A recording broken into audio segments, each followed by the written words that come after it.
Welcome to the most must-see show on Twitch TV. Welcome to the Archerverse TV. And welcome to the Archerverse SmackDown, baby. We got 7 matches.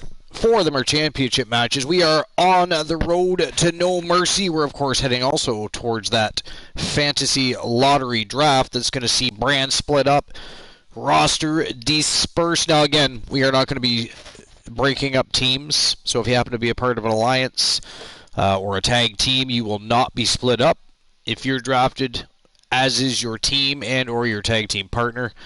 And if you're already a champion, you will not be moved. You will be on whichever roster it is that championship happens to belong to. So last night was exciting. Last night we actually had a bit of a special episode here at the Archerverse. Last night was episode 137, and we decided to do a live character build. It was an inside look at the detail that goes in to creating a character, or at least a good character. I mean, I can go in and create any character I want very quickly. But I'm looking for quality characters. I'm looking for characters people are going to be happy with when they tune into the show each and every week and watch their superstar either come out and cut a promo, or perhaps they have a matchup. Maybe they're title holders. Who knows? You've got to be satisfied with that. It must be good quality or it will not make it to the show. Now, luckily, it's never been a problem. All of the teams have worked with myself very closely. And we've always, each and every time, exceeded our expectations with each and every character. And if you go back, the cool thing is, if you go back and look at some of the characters and just have a look at the roster, really not any one of the characters are alike. Maybe similar move sets here and there, but as far as their personalities, their even their backgrounds are all different. It's really fantastic and difficult to do, especially considering we're at number... Well, actually, technically, we're at number 39. We're at number 38, but what you guys didn't know is I was secretly working with another streamer and creating his superstar, which is also going to debut at the Archerverse Battleground this Friday night with Eric Brewer from Team Bromer, of course, the one you watched us build last night. Last night's show went far better than I expected it to. I'm super excited that you guys all came out and hung out and watched me build the character and see exactly what it takes and the detail that goes in to creating a character. So that was a lot of fun. And, I mean, it was a great success, so we're clearly going to have to do that again if we ever run across a situation where we're able to do so.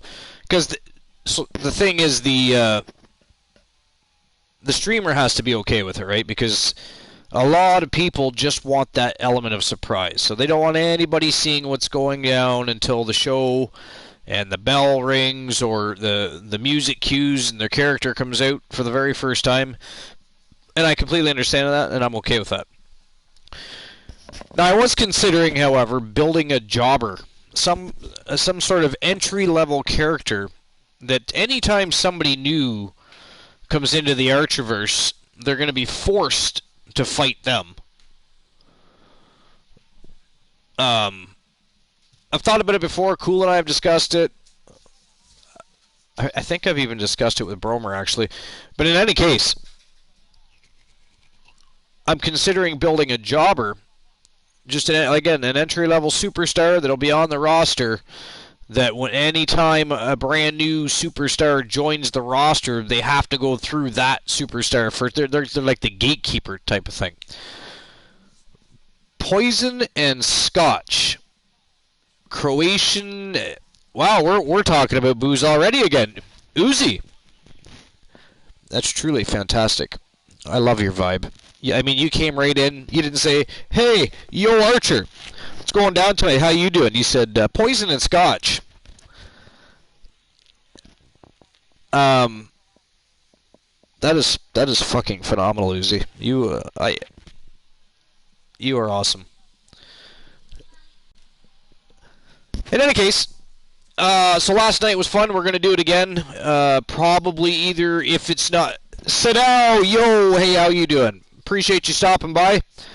Welcome to episode 138. This is the Archerverse SmackDown. We're just getting things started. This is our Backlash match that kicks off the main card, so we're not there yet. I'm doing good. I worked all afternoon. I'm stuck on a 3 to 11 shift, so I just got home not too long ago, to be fair. But the show's going on. People are showing up already, nice and early. Early tonight. It's fantastic. People showed up in great numbers last night too. It was very exciting that everybody was interested to see exactly what it takes to build a character, what kind of detail goes into it. I was very happy everybody stopped by last night. So, I mean, we didn't expect it. Bromer and I were just going to go on and stream it for the sake of streaming it.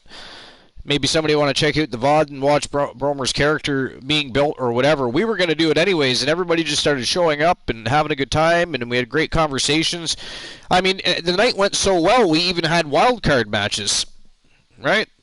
We had wildcard matches. We never do that. The Archerverse doesn't do that. Last night we did that. That was my way of saying thank you to everybody that just showed up for the hell of it. It was fantastic. I mean, you guys already show up 4 nights a week, right? Raw's War, the Archerverse SmackDown, the Archerverse Battleground, and Saturday Night Main Event. Sometimes 5 if we have a pay-per-view, because you're all awesome like that. And you still showed up last night on a pop-up stream that was, I mean, that was a last-minute decision for Bromer and I. And we created a character, and it was fantastic. So in any case, tonight, episode 138, we continue the road to No Mercy. And of course, for that fantasy lottery draft where everybody's going to be divided up to different rosters. Distinct Cone.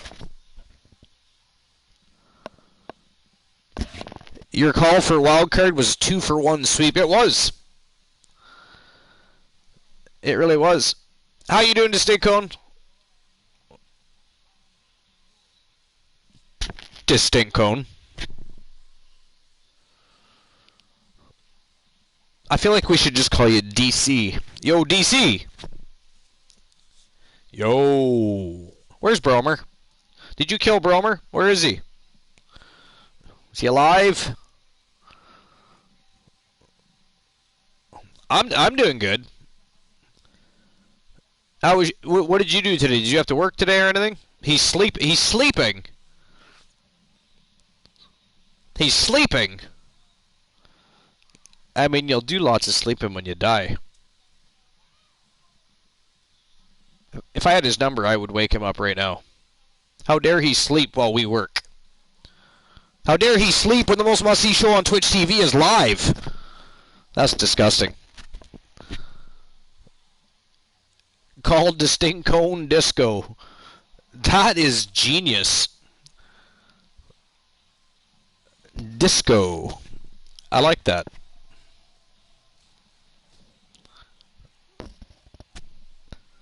So anyways, we're going to kick the night off with a bang. We're kicking things off. So, of course, Razor Ramon was the... I'm sorry I held him up long yesterday. Yeah, well, so did I, because we did that stream last night, right? And he was already up most of the night with you, and so it's both of our fault, actually. We both fucked up Bromer. Bromer's off humping Christian's duct tape banana... Oh, good God. Here we go. Uzi's in a mood. And Christian Cool will be here just shortly. He was actually streaming. I don't know if that's an okay thing or if Vanessa's going to find out and hunt us all down and kill us for joining him, but he is joining me later. I'm hoping he doesn't die at home. She comes home to get some clothes, sees my channel up on the screen, knows what's going on, and hunts me down and kills me. But he is stopping by. Mr. T. Mr. T is here already. That is fantastic. How you doing, T?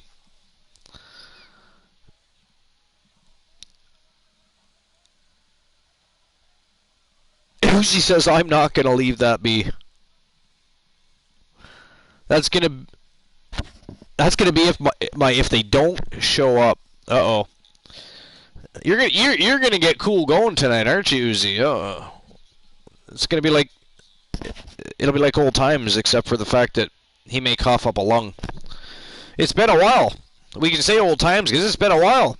He hasn't been on an Archerverse show since I want to say the last Archerverse SmackDown. Actually, I think it's been a week, hasn't it? Am I wrong about that? I feel like it's been a week.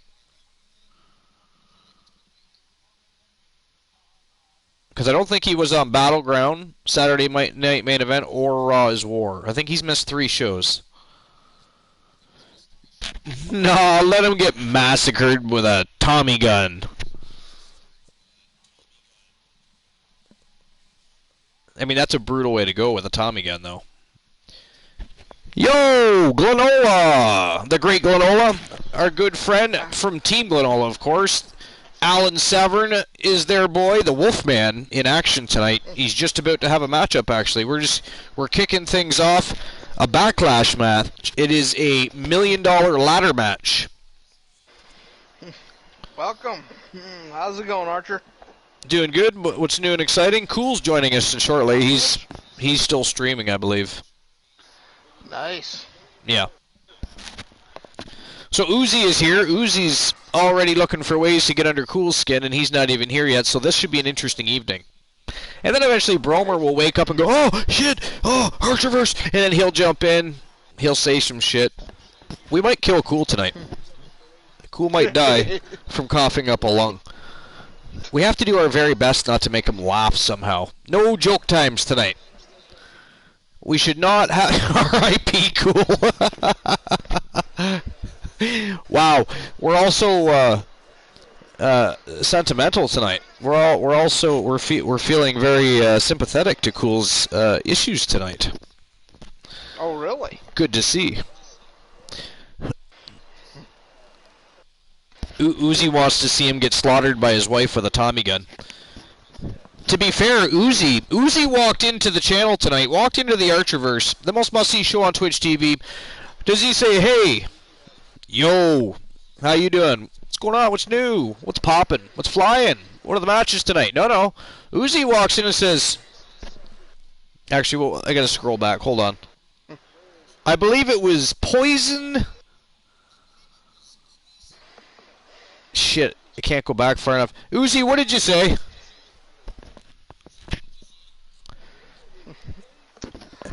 And Christian Cool has invaded the compound and joined Archer's army with 5 villains. How you villains doing? Appreciate you stopping by. AMC, Damon, Shishaba. Thank you for the follow. I appreciate that. There you go, Uzi. Christian is here. Pac-Man. Yo. Welcome, Christian Cool. Y'all are awesome. Appreciate you stopping by. I'm really happy that I saw everybody over on Christian Cool's channel. Thank you for the tiny little beautiful gems. Appreciate that. Making a mess on the floor, but whatever. I appreciate the fact that all of you, because Christian's been gone almost a week, and I appreciate the fact that the first thing I saw when I logged on tonight, number one, first and foremost, my buddy, feeling better, back on Twitch and streaming, doing his thing. Number 2, I appreciate the shit out of each and every one of you that took the time out to jump on his channel tonight. Welcome him back. You know, make sure he knows that you wished him well and you're glad he's feeling better, and we're hanging with him while he's doing his thing. I really appreciated that. That automatically started my night off very, very well. So I thank you guys all for that. And then, of course, I thank you guys for being here. But before we talk all night long, we're going to get... Archer and Cool. That's Archer. That's not Glenola. That's Archer. Glenola's the other voice, yeah. We're going to get the shiznit started. We're kicking things off with a backlash match. And it's going to be a $1 million ladder match. The reason being, Razor Ramon has decided to cash in his $1 million championship belt and challenged the Iceman Christian Hart main event tonight for the Global Heavyweight Championship. So that means the $1 million championship belt is vacant, and we're having ourselves a $1 million ladder right now. The Icon Sting taking on from Team Games Galore, Riley Jarrett. From Team Glenola, Alan Severn, the Wolfman. From Team I'm Just Key, we have the villain of the Archerverse, Kareem Key Woods. We have Randy, Macho Man Savage, and of course, Brutus, the Barber Beefcake. And I got to reset that because it looks like I'm playing Alan Severn. Hold on one sec. Because Uzi will be all over my ass if I don't fix this, and so will Christian. I'm doing it right now. Shut up, Christian.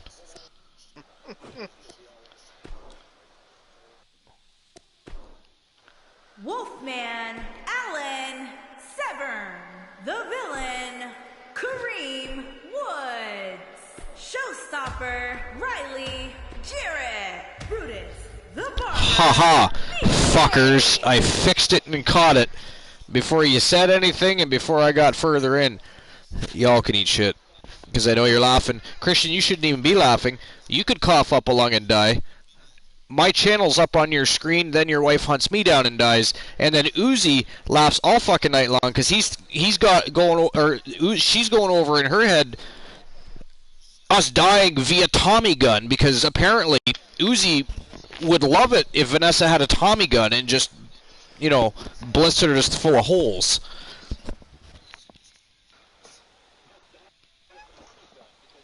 Uzi, what was it you said earlier? You walked in here. I mean, have you been drinking yourself? Do you remember what you said? Something about poison and... Come on, Uzi, help me out. Something about poison being a Mexican drink. I mean, poison and scotch. There you go. Thank you very much, Mr. T. See how awesome Mr. T is? This is why we love Mr. T. Plus, he has nice white socks. In any case, I'm sober, you jack-off. I love it that... I mean, Uzi will just cuss us out all night long. Doesn't care that I could ban your ass, fucker. Although Bromer's not here. Yo, zombie! Bonjour! Comment ça va?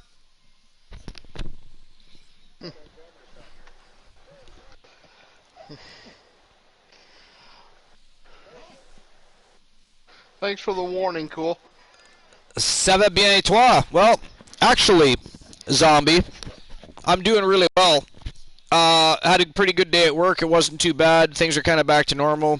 Holiday weekend's over, so we're not getting blasted.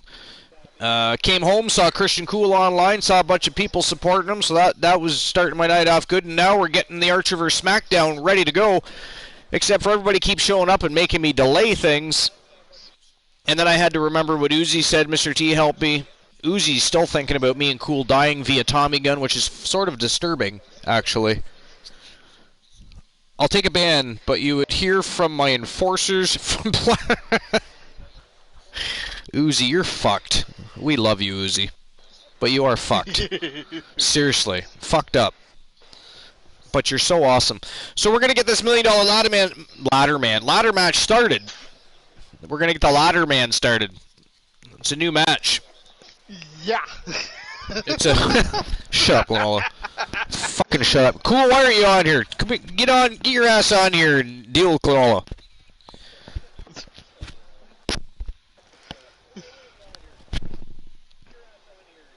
Bladder man? You shut up, T. I'm just gonna tell fucking everybody to shut up. Where's Bromer? I'll ban the whole fucking chat. I'm just kidding. So, anyways, we're gonna get this bitch started. 6-man $1 million ladder match, and of course the winner has the right to choose any champion on any show at any time of their choosing. We're gonna get things going right now. And while these guys are making their entrances to the ring, I'm just going to slip out for a moment. Glenola, if you can entertain the masses, I just have to take my puppy for a pee, and I'd rather do it now than, you know, I hate when he does it at the beginning of the cards. He'll just sit there and stare at me and drool like he wants to eat my ass. Yeah, we don't want him to have indigestion. Well, the thing is, Indite, fuck. You know what? You know... Fuck you, Glenola. Fuck you. What is wrong with you? What? I'm worried about your puppy. Uh-huh. Ban myself for 69 minutes. You can't ban yourself for 69 minutes, but you could time yourself out for 69 minutes. But we don't want to time you out or ban you, Uzi. You're far too entertaining for that. Plus, I can't imagine you know, what you're going to do to Cool once he actually gets on the air. I can already hear him laughing hard enough that he's coughing up a lung. It's going to be a good night. In any case, I shall be right back. Glorola, the ship is yours to sail for now.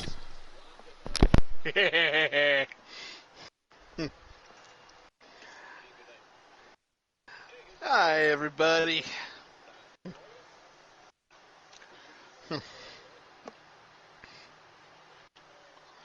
You know, this actually looks like it's going to be a good match. You got Sting, the Icon.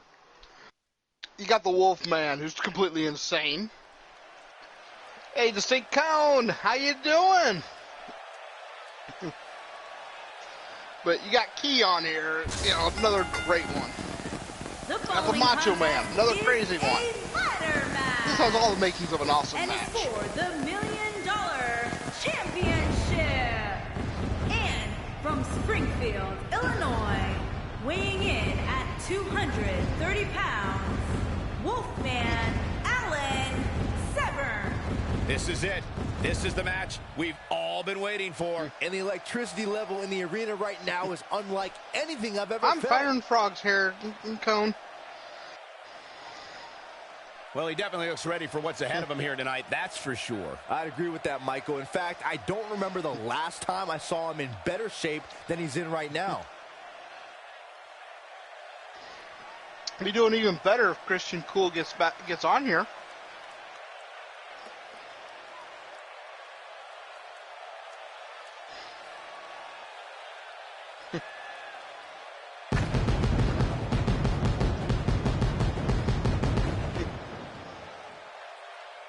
I try to be Cone, that, you know.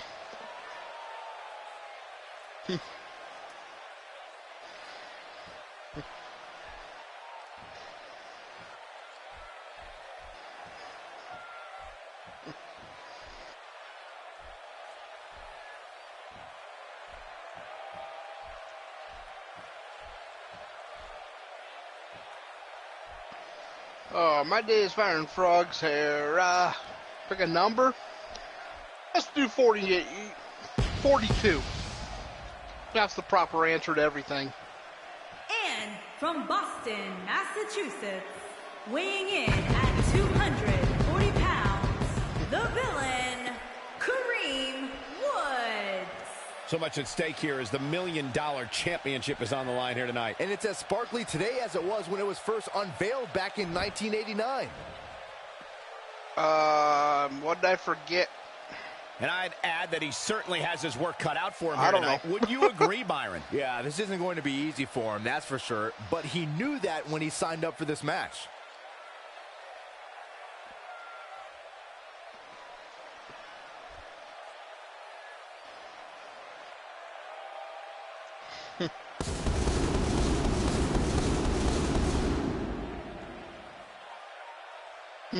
I'm a little bit tired, but I figured I'd jump on and torture Archer for a while.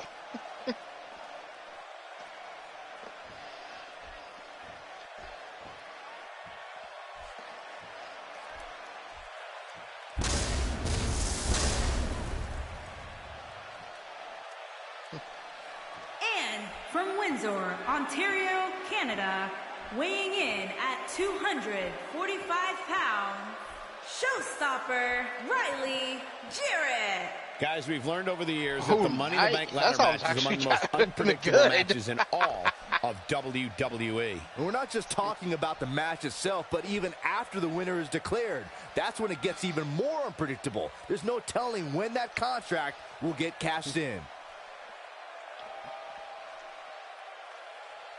And I'd also like to add that this match will go a long way in determining the pecking order here in WWE.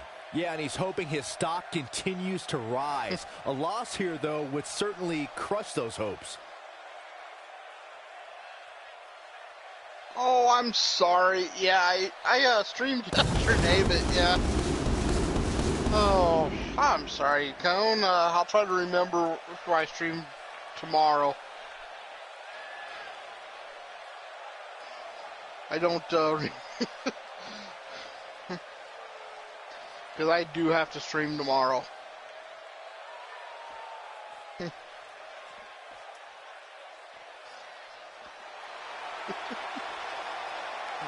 And from Sarasota, Florida, weighing in at And welcome Christian 239 Cool to the pounds, broadcast. How you Macho doing? Man, Randy I'm doing good. I'm doing good. Guys, is there any more beautiful music to a WWE fan's ears than that of the Great to Macho see you, Man, my friend. Randy Savage? Great to be here. Great to, be a functioning human being again. Somewhat.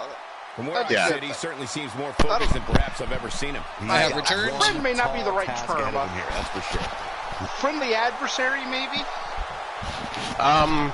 Who's a friendly adversary? What did I miss? Sure. I don't know what qualifies as friendly, on your side of the fence.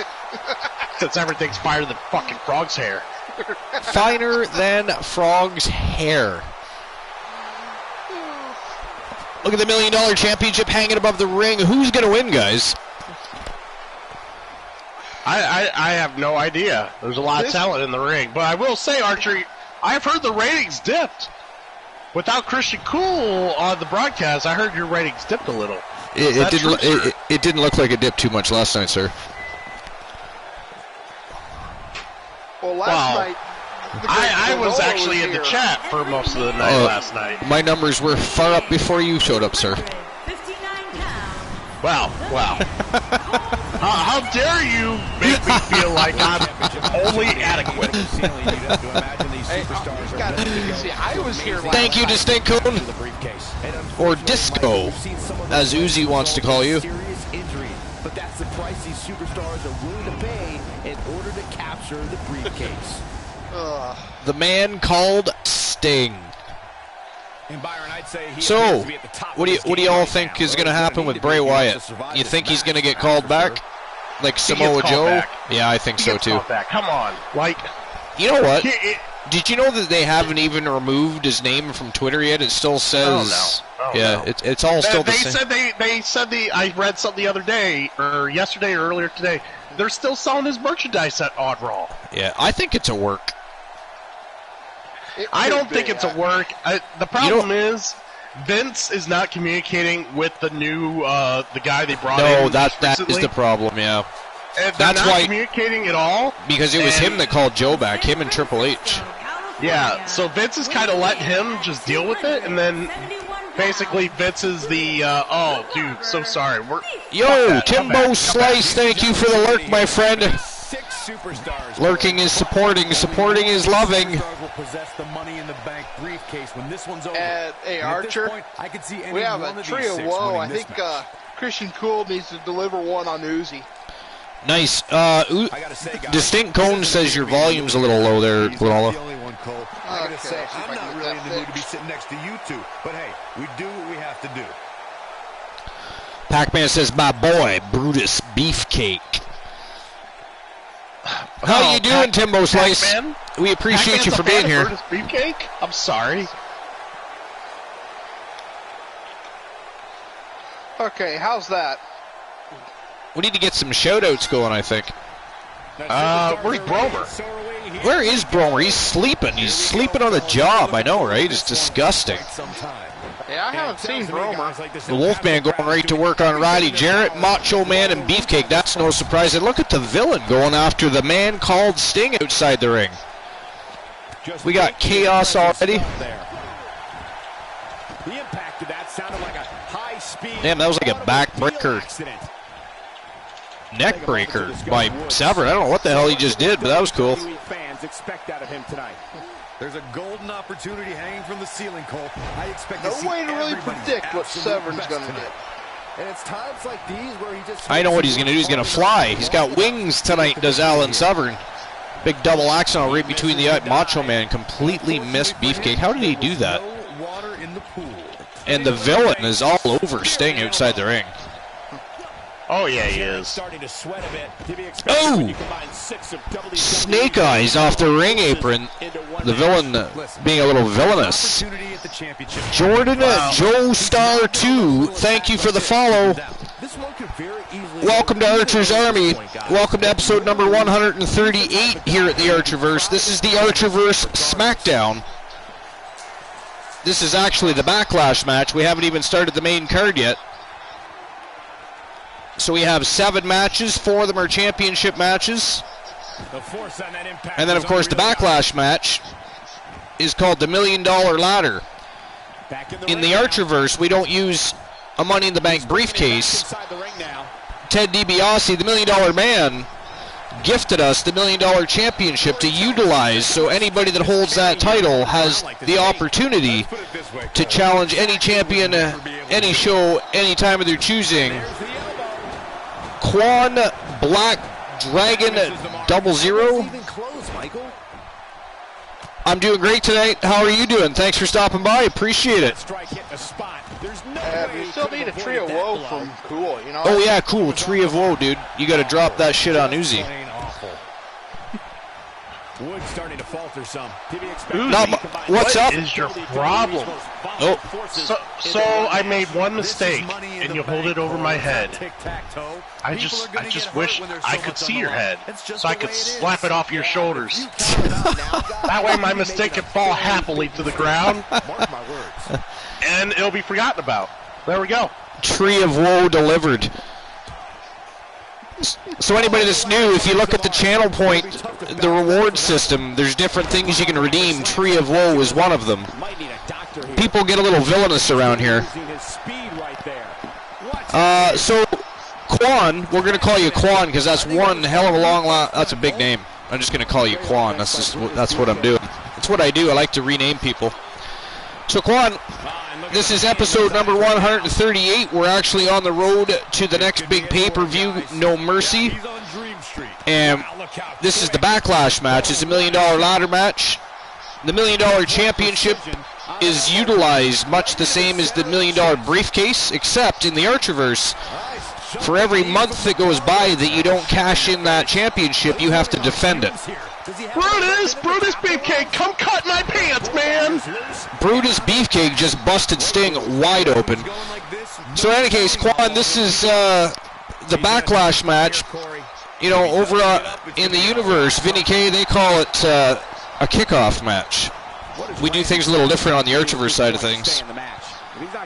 And then we're going to slide into the main card of the Archerverse SmackDown, where we're going to have 7 matches. 4 of them are championship matches. We've got feuds boiling over, rivalries continuing to rage. It's going to be a great night. And things are already starting off with a bang. In any case, appreciate you being here. Thank you very much. If you're not already following, if you smash that follow button, you'll get notifications every time the Archerverse goes live, baby. It is the most must-see show on Twitch TV. You've got to be here. You got to join the army and have a good time. It is the place to be late at night. Whether you're just getting off work, or maybe you're over in Denmark or Germany and you're just getting up for your day, doesn't matter to me. As long as you're here having a good time, that's all we care about. Isn't that right, Cole? What does Brutus Beefcake have to do with this point? You're damn right. He needs to find a way to get on the offensive guys. Now we got two here, and it could be new down from there. redemptions. Oh, dude, I got something to say to Cole. Cool. I got something to We say got to more Cole. redemptions already? Hey, the Stink Cone. You got that Tree of Woe redeemed on you? I've seen you play Mass Effect. You played it a god-awful amount of it the other night. How dare you love Caden the way you do? Yo, Caden deserves to die. Die outright. I can't stand you love him more than you give him way too much more love than he deserves. Outside the ring, guys. If he's smart, he finds a way to keep the action. you've also got a silly cool. You've got Mr. I already T. did the silly cool. Oh, did you? Okay. Yeah, I mentioned Brutus Barber's, I want him to cut my pants. Oh, yeah, right. Oh, okay, yeah. I remember. I actually recall that, and I thought, what the fuck? And then I actually, because I didn't have my dashboard up yet. Yeah, anytime you hear a what the fuck, or you think what the fuck after something I say, you should just assume that. You should just assume it's a silly cool, yeah. I had no. You think I would by now? He doesn't appear to be in a hurry to get up. So Jordan Joestar, how'd you stumble across the Archerverse? Are you a wrestling fan? Big miss for him there. And he'll likely I pay don't for it know. here. Uzi wants compliments from the co-host. Compliments from the co-host. All right, Uzi, feel free to tell me what's on your mind, and I have nothing but nice things to say afterwards. So what that means, Uzi, is you can tell Cool to go fuck himself with a rusty wrench shoved sideways up his colon, and he has to say the most wonderful things to you, nothing but pleasantries. Hey, just because you give them the power doesn't mean you have to offer imagination. Shut your mouth. Okay. I'm just trying to help out. I mean, But hey, Cool, you notice where Archer's mind goes. Oh, I know. You know? I would say the gutter, but I'm pretty sure he cleaned that shit out. that's that'd be really throwing a wrench into things, wouldn't it? Oh, yeah. Ooh, Macho Man going literally savage on the Wolfman and Sting.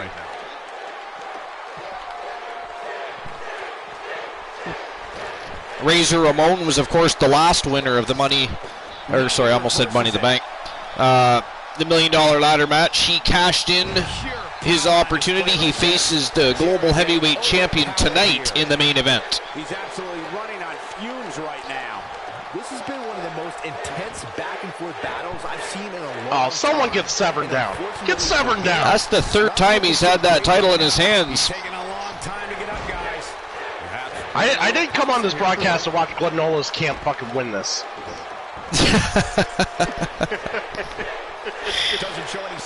Oh, Beefcake dangling with... And electric chair jump on Beefcake right on top of Savage's legs. That couldn't have felt too good. Here he goes. Sting with a great offensive. Whoa, look out. That should end Macho Man's night. Macho Man's bleeding all over the place. Look out. Beefcake down and out. The villain down and out. Sting's not paying attention. Work is being put in by Sting. Look at this. Riley Jarrett with the title in his hands. He doesn't want to do this outside. Riley Jarrett, very crazy up-and-comer. He's, you know, I got my eye on him. Right? He sneaks right in there and just opens the door of opportunity every chance he gets. Oh, look. He's too quick for him there.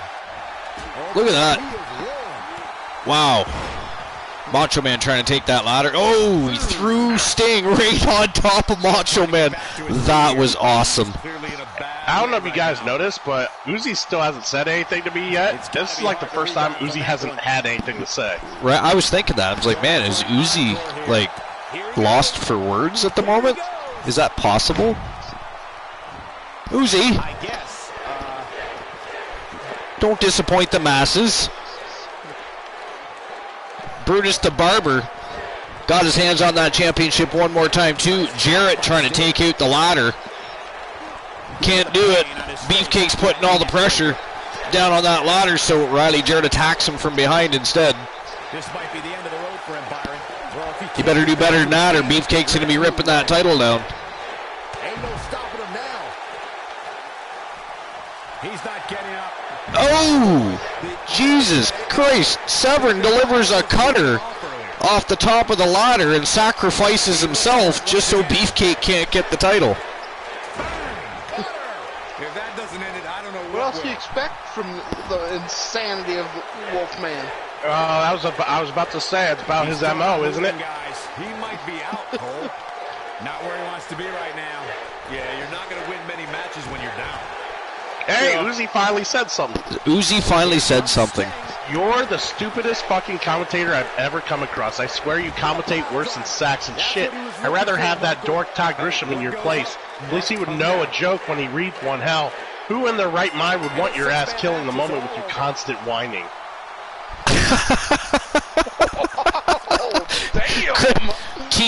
Team Christian Cool and Uzi going back and forth with shots fired. This is fantastic. And Riley Jarrett just took the title home. Wow. Uzi, I appreciate your concern. I appreciate your knowledge, your understanding of how commentary should work. I heard AEW's hiring.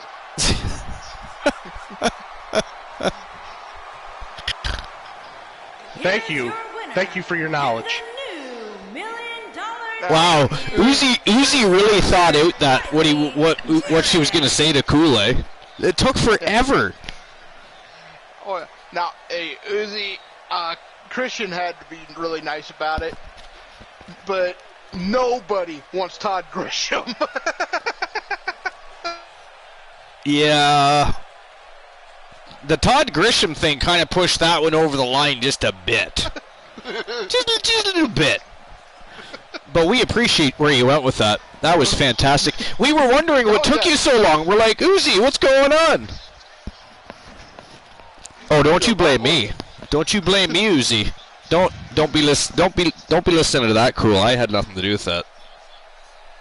I think it's your fault. It's not my fault.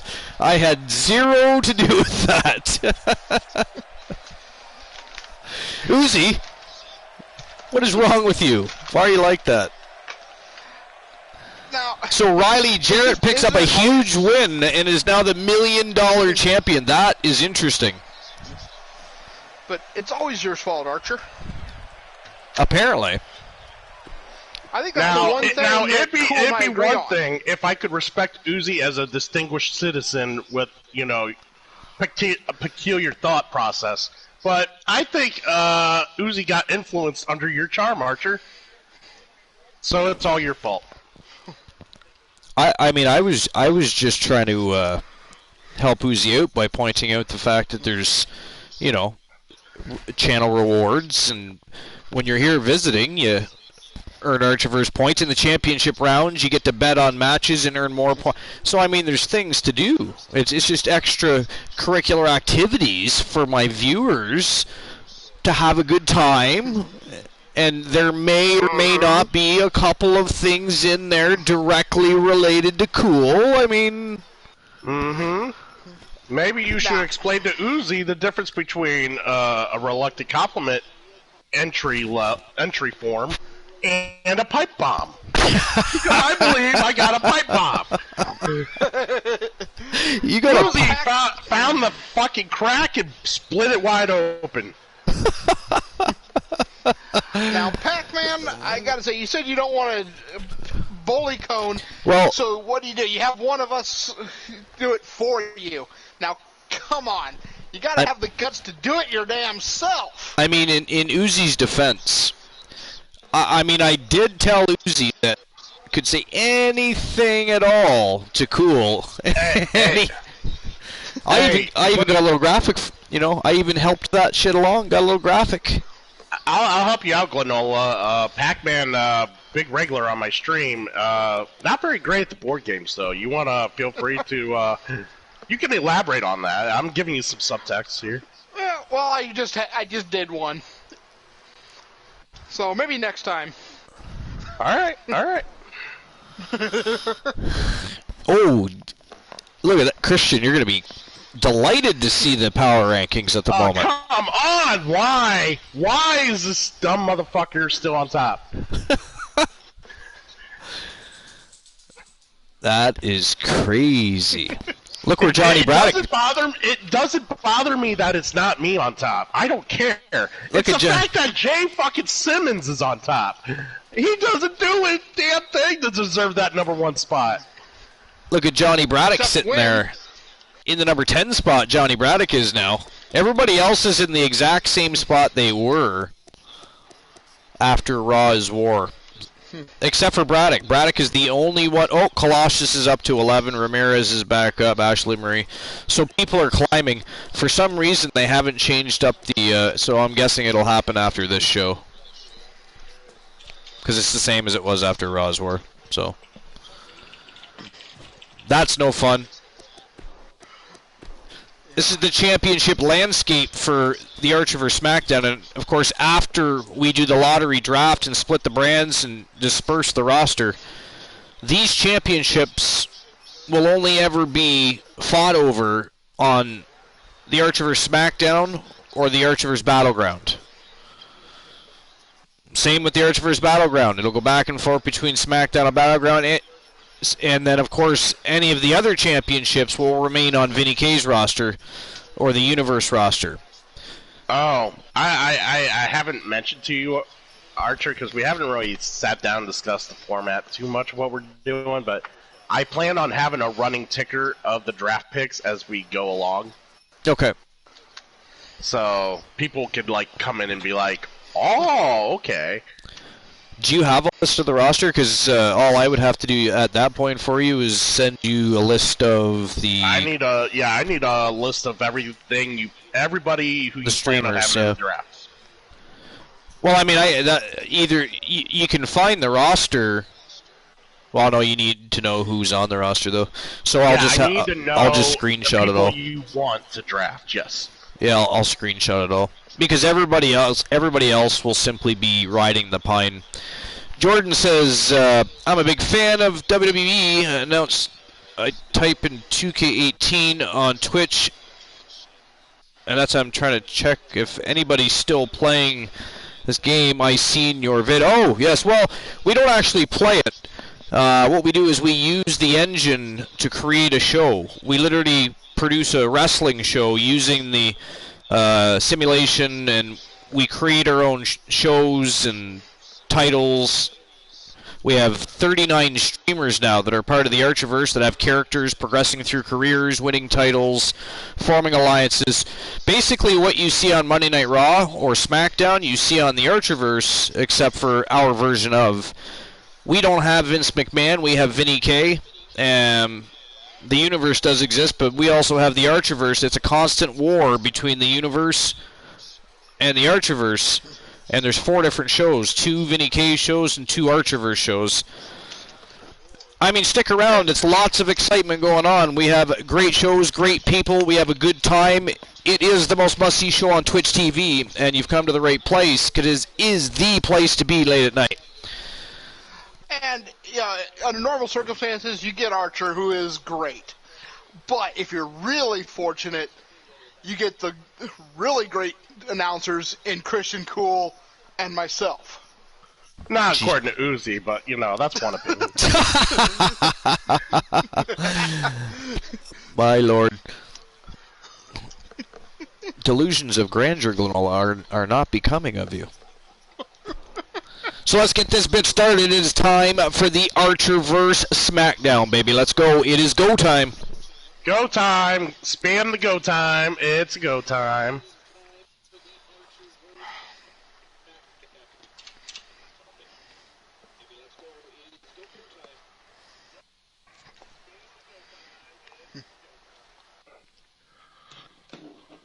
It's nice to be doing this again, buddy. We definitely missed you. I felt a little off in the last 5-6 nights. It's been a little out there. Yeah, it was weird that you weren't on any of the, because if I'm not mistaken, you haven't been on since the last Archerverse SmackDown, the debut of the Archerverse SmackDown, wasn't it? Yeah, that was the last time, because that Friday night I was feeling like shit. Yeah.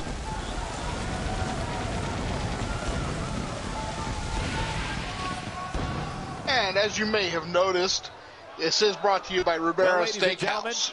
And Snickers, because Snickers satisfies. Montreal, Canada. Stay tuned, folks, because we've got an amazing match card on tap next. But yes, just to add a little bit of effect, Jordan Joe Star. If you ever wondered what a true E-Fed and a regular wrestling forum would ever look like, simulated and come to life involving created community members of Twitch, you have it right here. As a matter of fact, I come from an E-Fedding background. I ran an E-Fed for 5 years. It was called GOW Gods of Wrestling. It's where my 2 characters, Elijah Archer and Charlotte Knight, came from. And then, of course, friends of mine were also E-Fedding with me. They have characters, and they are now here on Twitch. And then everybody else was already here on Twitch. I just helped them invest a little bit. They came around, watched the show, had a good time, and decided they would like in on the action. So we started opening the door for streamers to have characters created, and here we are, 39 streamers later, and the Archerverse keeps expanding and growing wilder by the moment. So we're starting things off with Razor Ramon, who is, of course, the former $1 million champion. He's cashing in to challenge the Archerverse Global Heavyweight Champion tonight in the main event. And that champion is, of course, the Iceman Christian Hart. He really loves that mic. He's a man on a mission. Let's listen in as he addresses the Bill. WWE Universe. Read the side note, Archer, what I said after the Joe Starr thing.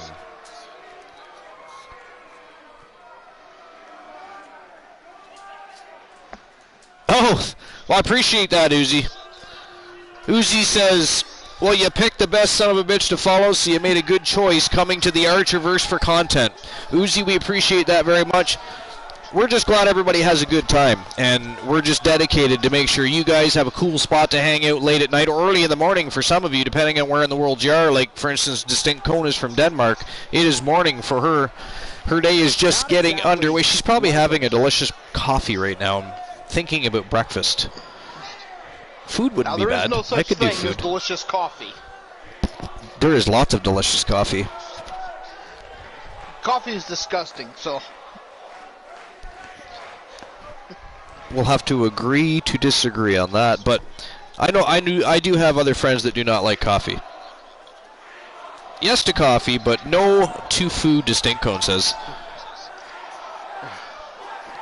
I haven't had good coffee. Yo, AMC, you have a good night. Thanks for being here as always. We always appreciate you. You are the Woe Man.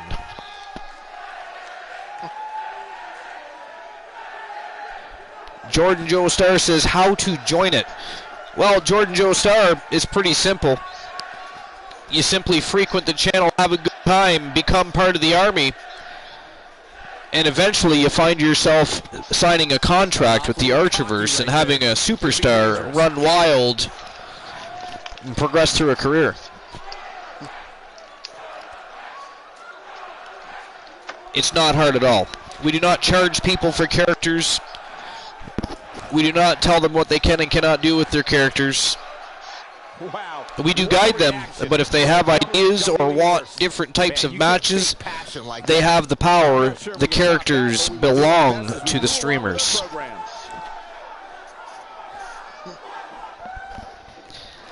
That would have been Glanola, Uzi. Christian, step back. I think Glanola's about to get lambasted. I have not had good coffee since 2005.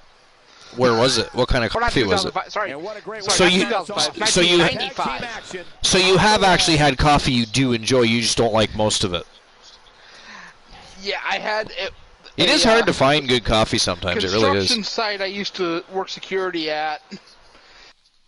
One of the clients brought in Folgers mixed with chicory. Of course, Jordan. And You let us know, we're always here. he blended it himself. I don't know if he added anything else, but that was decent coffee. But that's the only coffee I found I liked. Buckle up because we have a contest Well, that's going construction to blow crews the do tend to roof find off good this coffee. place. It's It the is Hollywood important. Blondes versus An important Vicious part of their and day, Delicious. believe me. I cannot wait. So this is a Working number one... overnights. You were working overnights, yeah. Well, coffee's definitely important when you're working overnights. So this is a number one contendership matchup. Whomever wins between Carmella, Alexis, the Queen of the Ring, Danny Sparks, and of course Dynamite Jessie Lee, they will face the Women's Global Tag Team Champions on the Archerverse Battleground this Friday. I've been away a little while. When did the great Danny Sparks and Dynamite Jessie Lee team up? Well, Jordan Joe Star, you came to the right place for good action. We always have great cards, great matches, great people, great conversations, and a great time. So just grab some popcorn, sit down, have a Coke and a smile, You know, I kind of mentioned this would be a hell of a tag team, but I didn't really think it would happen. Oh, between Danny Sparks and Dynamite Jesse Lee? Yeah. Yeah, they meshed well together. Actually, their first tag team matchup they had, they lost. But they've never lost a tag team match since. Well, sorry, they have, because they were the champions and lost to Marvelous Charlotte Knight and Ashley Marie. Nachos. That sounds good. Nachos. What's on the nachos? I mean, do you have salsa? Do you have like hamburger on there? Some green peppers, some sour cream, bacon bits. I mean, what's going? Jordan, Joe, you know what, fucker? Now I'm hungry. Hey, Archer. Are you competing with Cool? I just had me some meatball casserole. Meatball casserole? Yeah. That would be delicious. What kind of sauce was it done in? Cream of mushroom. Oh, that's nice. Nice. Damn it. And was there any sort of garnishing? Yeah, there's garnishings. We put Cajun, paprika, pepper, sage, I believe. God damn. What's Uzi saying?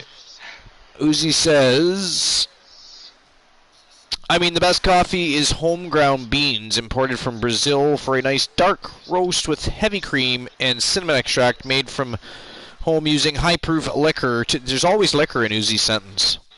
Always something to do with booze. To make the extract and a light amount of sugar, maybe 2 cubes. I was told the nachos were sold out. Jordan apparently got to the concession stands ahead of time, Mr. T. He got himself some nachos, but Jordan, yo, don't leave us hanging. What's on the nachos? Yeah, I want to know what's on the nachos. I want to know what's on the nacho. Boomer! Yo! Bromer's late. Turret says he was told the nachos were sold out. That's because you went to the wrong concession stand, you idiot. Go to the other one. Hey! Sounds to me, guys, like this. Hey! Some fresh salmon sushi with a nice hit of ginger and wasabi. Son of a bitch. That sounds good too. That sounds good. I fucking hate all of you right now. Is that, do you do yours raw or cooked, Uzi? Well, I'm gonna... Turret hates this arena. Oh. Okay, would you tell us why you don't like the stadium? He can't find the right place to get the nachos. That's why. He doesn't like the arena. He must be in the wrong location because we are at a stadium, sir, in Montreal, Quebec, Canada. Well, There, the problem. as a matter of fact, you can see the sky. Just look above the globe there. See, look, there it is, the night sky. Sun is setting. This night, guys. And Michael, I had to check twice when I saw this match listed as our opener. I mean, it could very well have been our There's main part of the event. problem. We're in Canada. Come on.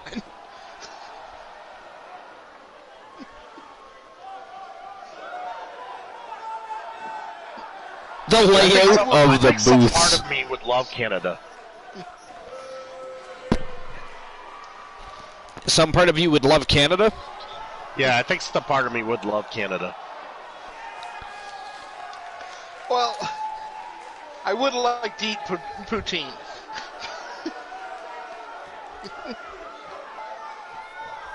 They are good. I will And be we're now right underway back. with this huge I need tag to go team get some match. food. All the budding tag What do you? teams Wait! out there Whoa! You can't Glanola. drop that and leave. Yeah, no. This shit don't work like that. What do you have? You elaborate, bitch. What are you having? What are you having? Well, I might grab the half of the second foot Yo. sub I have upstairs. Jordan, sorry, you have what upstairs? Bought another foot long sub from Subway. Wow, what's on the sub? This is some great offense by Alexa Steak. Bliss. Talk a little about jalapeno jack For cheese, the benefit of our newer audience members, what can they expect from this woman? onion and pepper. Spinach. Alexa Bliss's size, but at the Spinach. risk of sounding cliche, it's not the size of the You got a dog problem in with the fight, spinach? it's the size of the No, bite of the but it dog does not that belong really on my counts. delicious sub Another sandwich. thing is, she has all the Get tools that, to Dude, get that I fucking prefer shit off my spinach sandwich. over lettuce half the time. Nah, Yeah. romaine. You gotta go with romaine lettuce. Spinach has far too much iron. It makes everything taste weird when it mixes with the meat. Although I guess if you're having like tuna or something, it might be okay. Completely unnecessary, unless you wanted to go. Uzi says as raw as the best sex, the sex, as best sex, the sex you don't get. Seems like So, yeah. trouble here. Jordan has some cheese, some chopped meat, and some sour cream with his nachos. What kind of cheese, Jordan? Match, guys. Though I wouldn't. I actually can't do. I can't do raw sushi. I tried. I can't do it. I gotta have my cook. You don't like tuna? I'm a little surprised. Like, I don't mind tuna, but I always like my tuna. Well, cooked. salmon is way better than tuna, and you don't really have to cook salmon. It's one of those things you don't. Yeah. Some fish, I agree with you. I don't like most sushi. I think most of it tastes like shit. But, you know. Well, like I'll eat most of it. It's just it's got to be cooked. I finally tried calamari, and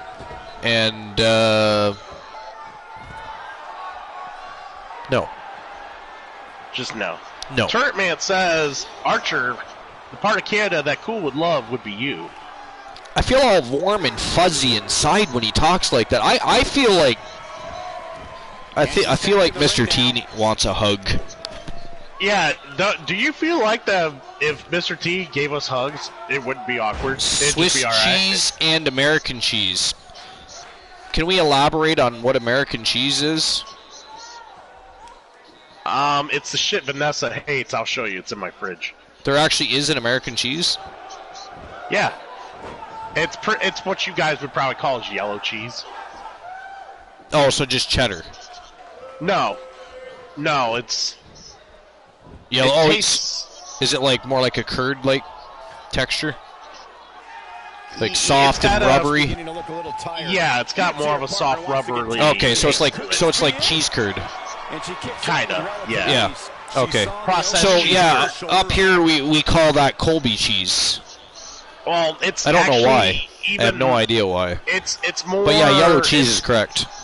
Yeah, it's not even Colby cheese. Like it's more. Oh, you know what Colby cheese is? Okay. Yeah, it's even more processed than that. It's Is like it? super And processed. she Oh, escapes okay. the submission. Not a lot of people can break out of that one, Michael. I love Colby cheese.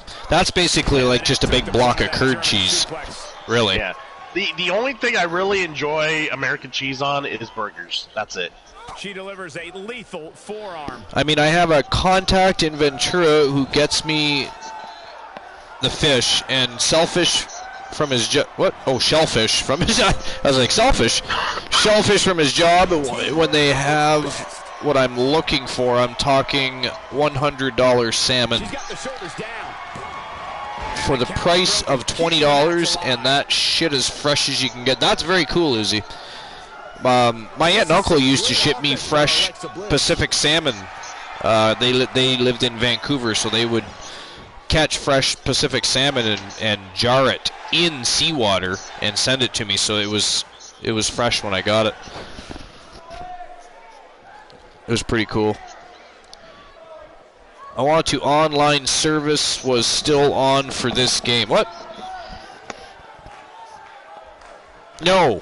Oh, if you're talking about the servers, no, the bastards shut the servers down because they were expecting 2K20 to actually be a good game. They're just saying they wish that it was still available, so they would actually have it available. Oh yeah, well you can still buy it, but it's believe it or not, 2K18 and 2K19 right now are expensive as hell. Because you would think games that old in normal yeah, but they're not though. They held they're not. No, they held value because of 20. Now is probably a good 2K20 caused 19 and 18 to jump in price. What was about $19.99 or $24.99 jumped to 40 plus, 50 plus, depending on who you buy it from. Yeah, craziness. It's stupid. I mean, if you want a new copy, Cartwheel elbow drop by Dynamite Jesse Lee. I didn't think this rivalry could get any hotter, but I guess I was wrong. But yeah, fucking replayability in games, you're out of your mind. Why would we want you to keep playing your old games? You want to play your new ones. That's a great Damn. example of teamwork right there. Slingshot, double slingshot, right into the top turnbuckle. Vicious and delicious all over Alexa Bliss. She has no chance to tag at the moment. Not right now. She's got a good taste of that rope, though. I think she should stay down. Look at this. When she gets in a Damn. mode, look out. I think that did more damage to Sparks than it did to friggin' Bliss. Nice diving tag. Here comes Carmella. She takes a few more of those and she'll understand what Hulk Hogan had to go through. Yeah, no kidding. Fighting to get back to her feet here. She's just taking too long, Cole. She's got to move fast. Yeah, I didn't bother getting 2K19 because it just wasn't enough of an improvement on 2K18 to make it worth my while. True testament to grit. Although, at the time that I made that decision, it was because I could download anything that 2K19 had. It was just, at the time I thought people that bought 2K19 were crazy if they had already got the DLCs and stuff for 2K18, but then the bastards went and shut down the servers, so a lot of us got screwed that didn't already start downloading a bunch of shit. Carmella is making her presence known. Is the 2K19 are the servers still good for 2K19? I believe they are, yeah. Okay. See, I could understand they got shut down because, you know, she's rolling now. Ukes was. I could have understood if it was because Ukes was keeping the servers going. Yeah. But, you know, since Ukes no longer part of the deal, they just said fuck them. Yep, pretty much. Okay, the 2K19 servers are still up? Yeah, that it's a 2K thing then. 2K is always about that. We'll shut down servers, so you buy our next game, please. They'll shut 19 down when 22 comes out as long as it's successful. Oh, yeah. Look in her eyes. She's in the zone now. Fall number 1 is over. She might have it. Good night. What a stunner. But is it enough to end it? An early pin attempt. Wait, are we sure that That was one hell of a slow count, but a kick out by Carmella. Carmella's showing a little bit of sass here, Archer. Little sassy. She's got that gleam in her eyes. At this point, resilience is a necessity anyways, because Sparks is stalking her down. There it is, well, they're hungry for gold, and they want to prove that they're worthy of it. They once again want to wear the Women's Global Tag Team Championships, that is for sure. I think that kick out surprised wow. Alexa Bliss actually, I don't know if she tripped or what happened there, but she completely missed the opportunity to break up that pin. Carmella just happened to kick out at the very last second. It was like a hair away from Vicious and Delicious picking up the big W. You know what I miss, Archer? In current modern day wrestling booking, you know what I miss? What? Honest to God exhibition matches. Yeah. We had some last night. That was fun. I mean, I'm not speaking about last night. Just no, I know. The thought of it. Just in general, yeah. The thought. Exhibition matches were always fun. Or like just don't see it. Everything has to be for title contention, or if it's not for the actual title. What about when, like this big bad blood feud? What about when champions would give other superstars opportunities, and if they were able to beat the champion, they'd get a shot at the. Yeah, you don't see enough of that. No, you don't. Once in a while, you see it, and that's it. Yeah. Like, we're all tied up at 1 now, by the way. 1 fall apiece. It is 1 fall apiece. That is for sure. Spark's still on her. When was the last real pay-per-view exhibition match? Shit. Is it still Finn Balor and AJ Styles? She's got to get up. She can't win this match on her back. What? Sorry, I was paying attention to the match. What about them? Yeah. Would that be the last exhibition match they really did on pay-per-view? Yeah, I actually think. Oh, Dynamite That was, Driver. like, promoted or highlighted? Yeah. Boom. Shoulders down. This could be Here it. comes Bliss, though. Little Vixen broke up the pin. Sparks.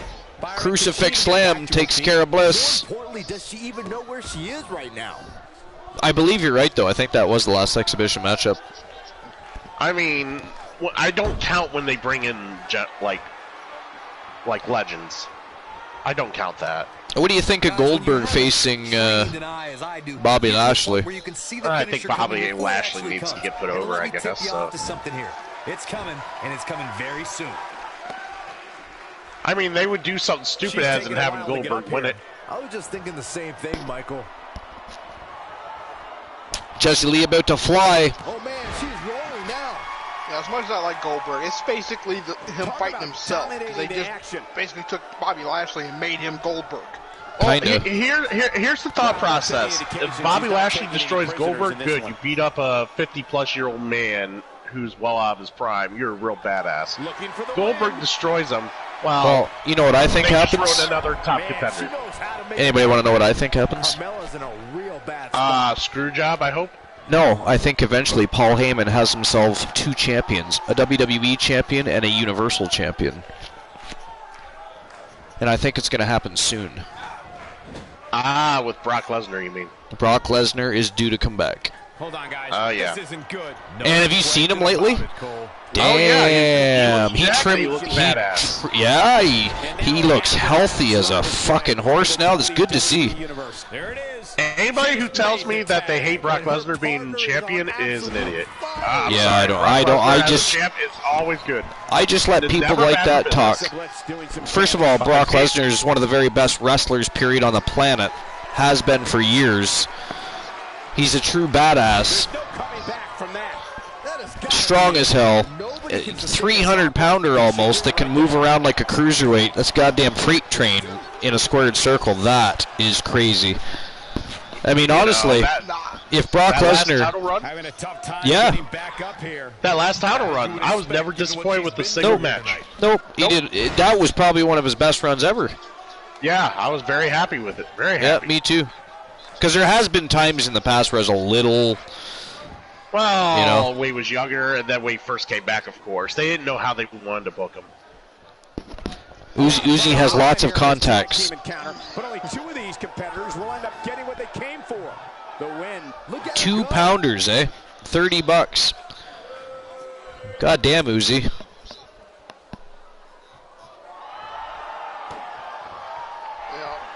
I'll admit I was never a huge Brock Lesnar fan. Look out. That's it. That's what she needed. Bold move. But I don't take anything away from it, you know. Yeah, that was the only downfall that kick Uzi. out at I like agree. 2 9/10. Yeah, the Cain Velasquez thing. Cain Velasquez, yeah. You know what? Yeah, I wish I would have loved to have seen a rematch between Cain Velasquez and Brock Lesnar after Brock was healthy. Because Brock Lesnar's only ever had one matchup in the UFC where he was 100% healthy, which, by the way, is amazing considering what he achieved. But anyways, when he fought Mark Hunt, by the way, he fucking steamrolled Mark Hunt. Didn't just beat him, he fucking steamrolled his ass. That was amazing. They just knocked the ref out. The ref was knocked out. Wow. The women, these women are tearing it up, and they're fucking going nuts. Any moment here. You said 150. It was 300, and I got them for 150. Well, I'm trying to do my thing and read a PlayStation chat because I can't have my phone in my hand at all times, which is a much better. I can read the chat much better on my phone. Believe me. It's a little fucked.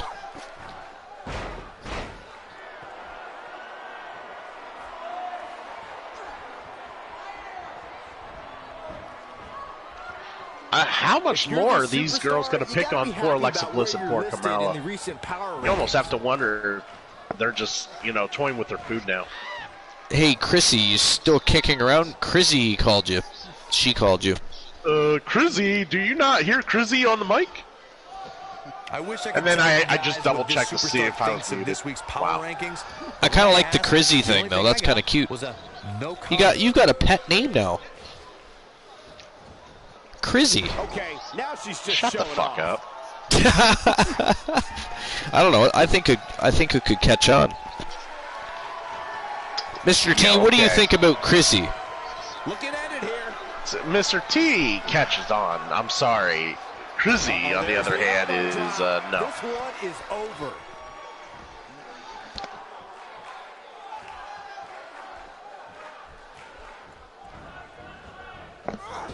Ooh, whips. Alexa was hard to the corner. Oh, no. Looks like we got a tree of woe going on. What's Dynamite Jesse looking to do? A Constricted. You didn't boot miss in the anything, throat. Mr. T. Go back to She's lurking. licking her You're fine. chops. Uzi called Christian Cool Crizzy, and I said, well, I don't know, Crizzy could catch on. It's kind of a cute little pet name. Out of it, guys. And I was just thinking, what do you think, Mr. T? Gotta be it. Shut the fuck up, Crizzy. Oh, and the ref gets absolutely Yeah, well, Uzi just redeemed 5 minutes of show silence, so quiet, y'all.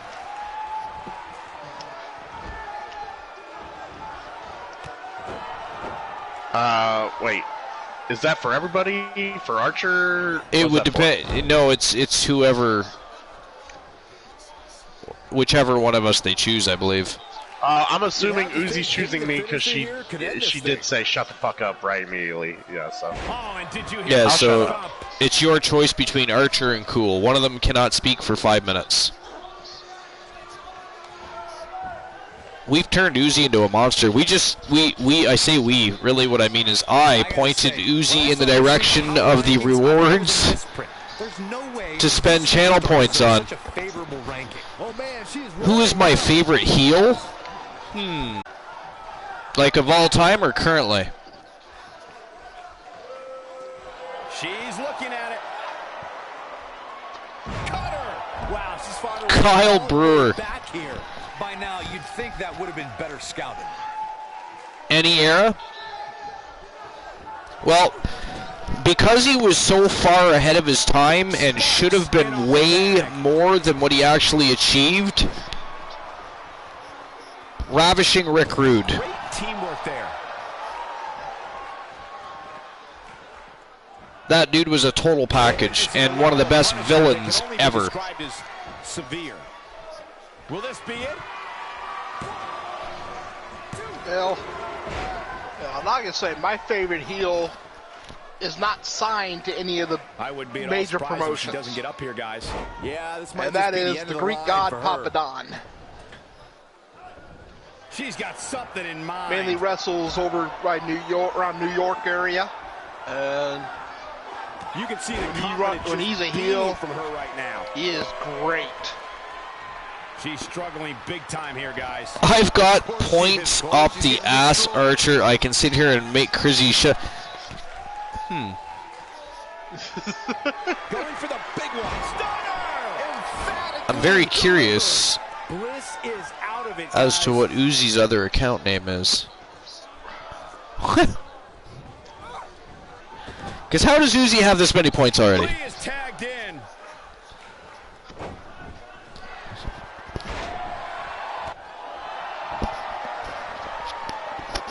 Yeah.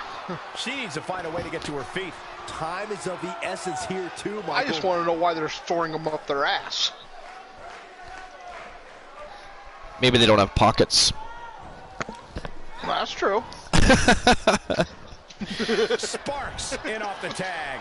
Man, oh man, this is one hell of a #1 contendership matchup.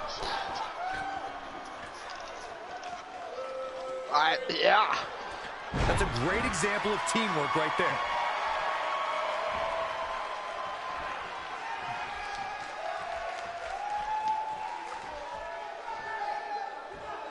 You have to possess Damn. a different type of focus to punish an opponent like this.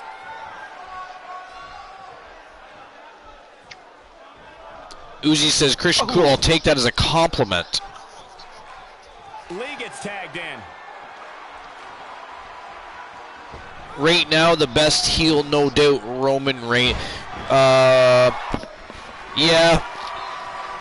For me, it's a toss-up between Roman Reigns and Randy Orton, but that's currently, as of right now, in any promotion. Doesn't matter who you like. I don't care what you say. They are the two best heels in the business. Hell, you've got people that work for other promotions that will tell you that, and are telling people that. Taking a lot of flack for that too, by the way. She's practically of course, Jericho's right a great. now, Corey. Even Jericho, he has no problem setting the record straight and saying, you know what? I can't believe it. They're every bit as good as they say they are. That's because Jericho is now the wrestling god. He's the new Phenom. Oh no, we've got a problem here, guys. I'll tell you what, Chris Jericho, I don't care what, Second time he's awesome. seeing this doing. I mean, the man has the talent, and she's still not moving. and there is not very many that are better on a mic. She's got her where she wants her. She's on her last Yeah. legs. And when it comes to electrifying a crowd, I imagine her ribs are also bruised. Shoulders down, this could be it.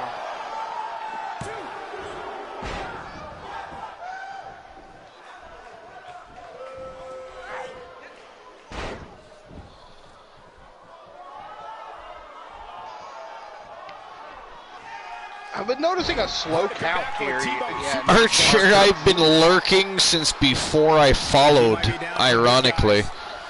Shit, first time I ran into you, back tab behind my animation software. Remember, I didn't come around after we crossed paths, nor followed you off the bat. Uzi's a stalker. We have our own personal stalker. You're into that, though, so... I fucking love that shit. I feel all warm and fuzzy now.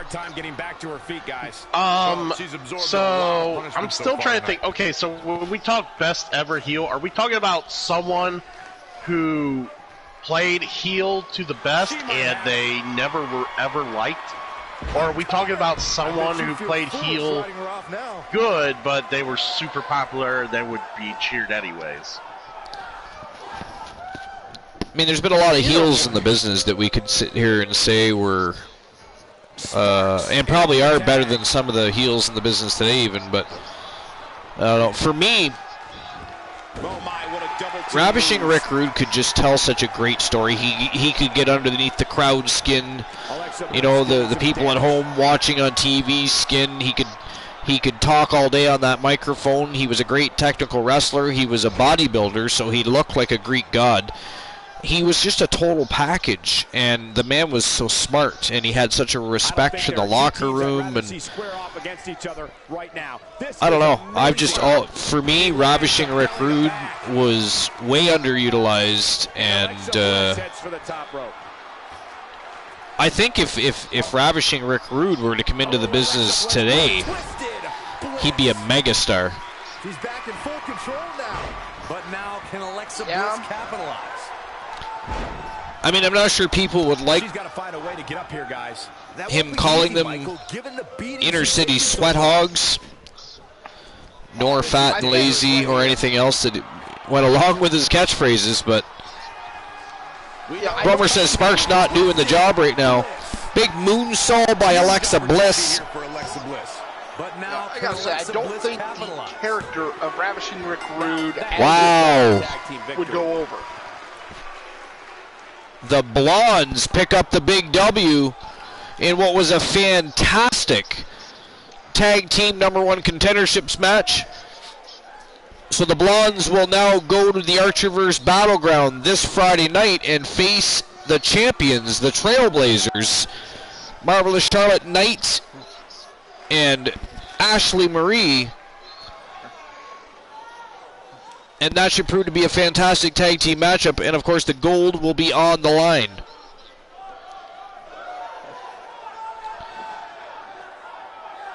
I mean, I could sit here and say, like, you know, good heels. Like, I could say Bobby the Brain Heenan. I could say Ric Flair. Like, those are obvious names. I could, Mr. McMahon. Probably Mr. McMahon being probably one of the biggest heels ever. Alexa Bliss and the Princess of Staten Island. I think if there was any other names to add to that, other than Rick Rude, pick up a win inside a I would probably say it's Ted DiBiase. Oh, Ted DiBiase for sure, one of the best heels of all time. Uzi says it would be an hour. It would only cost 6,000 points for an hour if I did my math right, but spelled R-I-G-H-T. Oh, he correct. Look at that. Uzi corrected. Jordan says, yeah, I got some cool energy, man. Have a good night. I see you next time. Well, Jordan, we'll see you Friday night then, my friend. The Archiverse Battleground awaits you. Have a great night. Thanks for stopping by. I hope you had a good time, my friend. I do believe Uzi's correct on their math, too. I believe Uzi is correct, yes. 6,000 points sounds about right.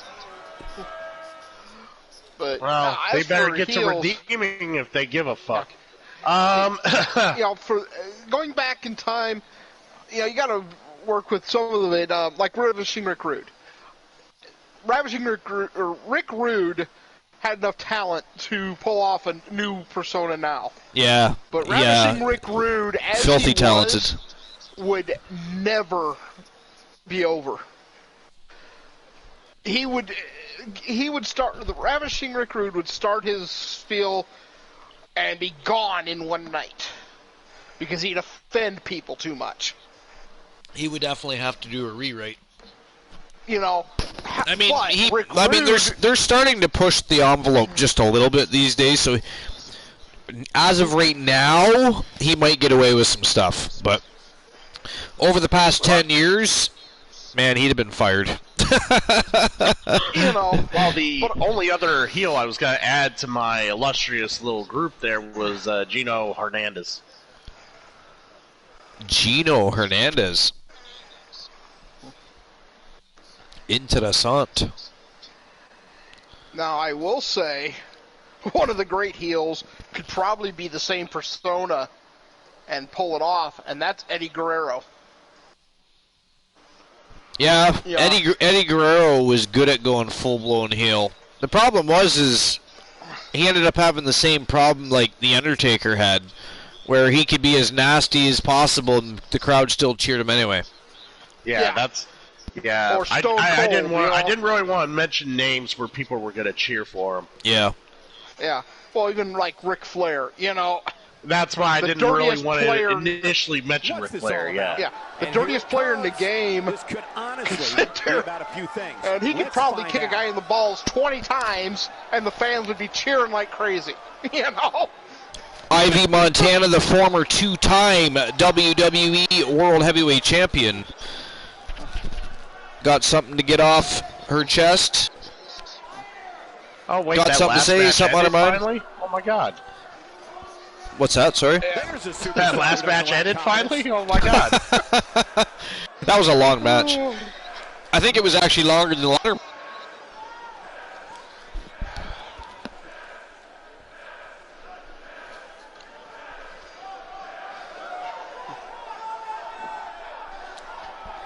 Bromer's got it right. Dirtiest player in the game is Christian Hart. The founder of the Nutter. Because Christian Hart hasn't figured out how to take a bath yet. Christian Hart likes to fondle testicles.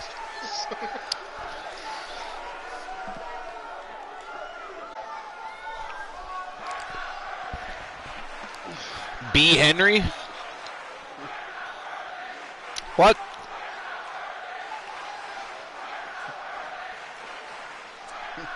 Ivy Montana is calling out Uptown B. Henry, who's of course currently the reigning defending Continental Heavyweight Champion.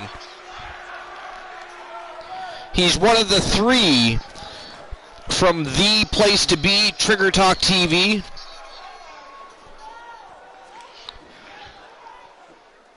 We thought we might hear from Actually, him tonight, I do have one heel better. Over. This crowd obviously wants to know what's going on. That is Andy Kaufman. Andy Kaufman. Wow. You gotta admit, he was a great heel. Andy Kaufman was pretty awesome. Yeah, Kaufman was good shit. How many people can say they were such a heel they got slapped on Letterman? Smart Zippos are a good failsafe.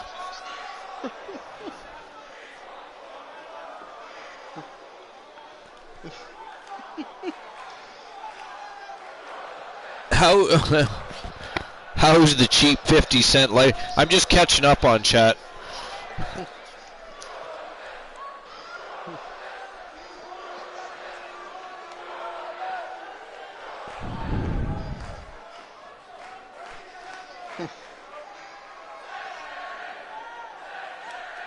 You know, I've never once heard Uzi just simply say, "Hi, how you doing?"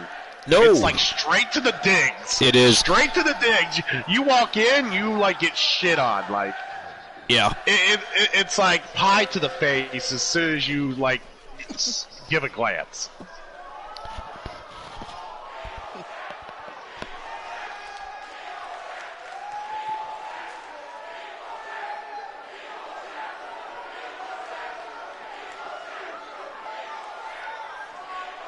Well, here's what. What's your favorite squash match? Favorite squash match? Yeah. I mean, I think my favorite squash match of all time was Ultimate Warrior versus Honky Tonk Man. Yep. 'Cause that was relevant. It was. That was a good one. I think my actual favorite to have watched. And a lot of people probably don't remember, but Goldberg versus Angry Al. Goldberg versus Angry Al. I got one better. Archer, have you decided if you want to call me DC or Disco? Coming off a little cocky right there. All right, let's take a vote. Do we call Distinct Cone DC or Disco? DC, because Disco's dead. Disco. Wow. I actually got to give props to Bromer on that. Or not Bromer, but Glenola on that one. Sorry. You're one and the same to me. Bromer says China versus Japan in the Olympics was my favorite squash match. Wow. Bromer's got jokes. Bromer's got jokes tonight. My favorite squash match was Butterbean against Bart Gunn. The fans are that was a hell of a punch. We all know how much the free-for-all brawl was awesome. I mean, I ate that shit up when I was younger. Yeah, well, I'm sure you did. So did every other dumbass kid. Fuck yeah. That shit's so bad. So bad. Oh, terrible. Once you learn the business and you go back and watch that shit, it's like, oh my god. Why did this happen? Wow, Ivy Montana actually picked up the W in the Battle of the Verbiage there over Uptown B. Henry. So Ivy Montana, former two-time world champion, looking, I guess, for a title match, a shot at the Continental Heavyweight title. They kept going back with a tirade, but they weren't too clear on what their plans moving forward were. No rest for the so we're going with DC then? Is that what you guys are saying? Get ready for tag team action. Coming up next. I think DC's better than Disco. Because, I think people are just gonna call her whatever the fuck they want to call her. Uzi says I'm stick with Disco. And Christian Cool remains Chrissy. Oh, shit. So here we go. First matchup of the night for the men's tag team division. It's going to be the Hit Squad. Bam Bam Bigelow and the Big Boss Man taking on the twins of the Archerverse. Also the only luchadors in the Archerverse. They are Robert and Ryan Rage, former global heavyweight tag team champions. It is go time. Let's go. When we return, it's a battle. That's only the second match. This is terrible. Where they are at all times. It's the Hit Squad versus the technically the third. Big time matchup. There's some 1v1s on the card, so it'll move along. Don't worry. I'm not worried about it. I just can't believe that tag match took that long. That was a long tag. That was a hell of a match. So it was a 2 out of 3 falls tag team match, but usually they don't take that long. No, they don't take that long. No, that was crazy. It looked like it was a good match. Had slow count. It was a good match. I don't know about that, Bromer. I just don't know. Just for clarification, Glenola and I are not the same person. Well, we'll definitely find out on Friday because the Wolfman will be in the building and Kyle Brewer will be in the building. We'll see. If Kyle Brewer is finer than Frog's hair, Bromer's going to have a talk. Hey, Bromer, we proved that last night, though. You and I were both on the Archerverse. Bromer, yeah, I could tell you're more of a dingbat than Glenola. Oh boy. Uzi. Uzi, why would you poke the bear like that?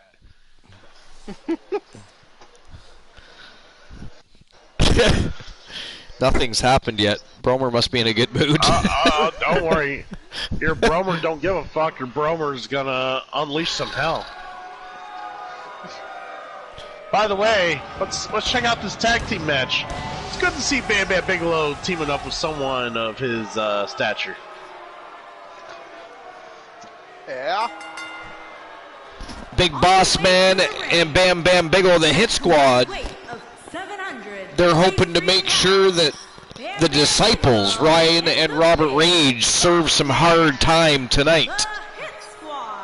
Of course, Bam Bam Bigelow is such a big man, yet flies like you wouldn't believe. Oh, you want to know what I sat through and watched the other day because I was watching the pay-per-view? So I was watching Royal Rumble 91. Big Boss Man versus Barbarian for 25 fucking minutes. You want to know how awesome that was? Yeah. You know what? Barbarian was awesome. He actually wasn't that bad. But no, people used to act like he couldn't wrestle. Like, dude, he had suplexes, he had side slams, he had fucking... No, Barbarian could wrestle. Barbarian that couldn't wrestle. Now, the only thing was he was a little too stiff, but that's because he was so goddamn muscular, though. Not because he, But, yeah, that dude could go and he was strong as an ox. Strong as an ox. Yeah, I mean, I was actually surprised. I didn't hate the match. Like, it was long. Like, come on. Why do these guys get so much airtime? Let's go. And their opponents at a combined weight. Uzi, you have to do better than Dingbat. Man. I mean, Bromer, do you have a thing for Uzi? I mean, you haven't timed Uzi out, nothing, and Uzi's all over you. As a matter of fact, man said, man didn't time anybody out. Man said, you have to do better than Dingbat. Bromer. Oh, man. Man said, you have to do better than Dingbat. I almost timed you out for a weekend. Did you get too much sleep, Bromer? Are you okay? Are you sick? Did you catch Cool's virus? I mean, Uzi's probably Uzi, are you scratching your head right now wondering what the fuck is going on with Bromer? I just redeemed a Trio Woe. Bromer, lay it out on Uzi. Bromer, you get to unleash a Tree of Woe. Wow. Show Uzi something that's not so weak. Did you see that springboard? That was a springboard wristlock takedown by Robert Rage right there. It was very impressive. I mean, you got to have some strong wrists. That would break an average wrist like a twig. Like a twig. Twig. Ooh, a big bitch slap to the chest by Rage. I mean, that's not something you expect at a Rage, but okay, let's go there. So in other words, it would break Cool. Or it's like cool. Bromer says this is not a good idea. Bromer, I know I have the spice. What? I gotta read it on my phone, not this fucking shit right here. I know I have to spice the ante, you shitmonger. I'm being tame for once since I'm out of gas in the fucking chaos tank. Thank you, Glenola. I'm sitting here trying to read it on the... It's all... I hate reading shit on the PlayStation. Why don't you just leave the reading to us? You don't like reading chat anyways. Fair. Winds up and lands the overhand punch. I'll let you know when someone says something relevant to you. And a lethal When somebody says something relevant, okay. Big Boss Man going to work, stomping a mud hole in Robert Rage. Needs a tag, but he's in the wrong corner for that. Well, he's going to end up in Cobb County, Georgia here in a bit if Boss Man has his way. He is serving some hard times right now. Rage going to the wrong corner for a tag again. Doesn't necessarily appear to be on his mind right now. I'm not going to go so far as to say he can't win this match, but I mean, Bam Bam's got flames all over him, just like Rage does, but those flames are a little more permanent. Especially the ones on his head. Yeah, especially those. Apparently he's a hothead.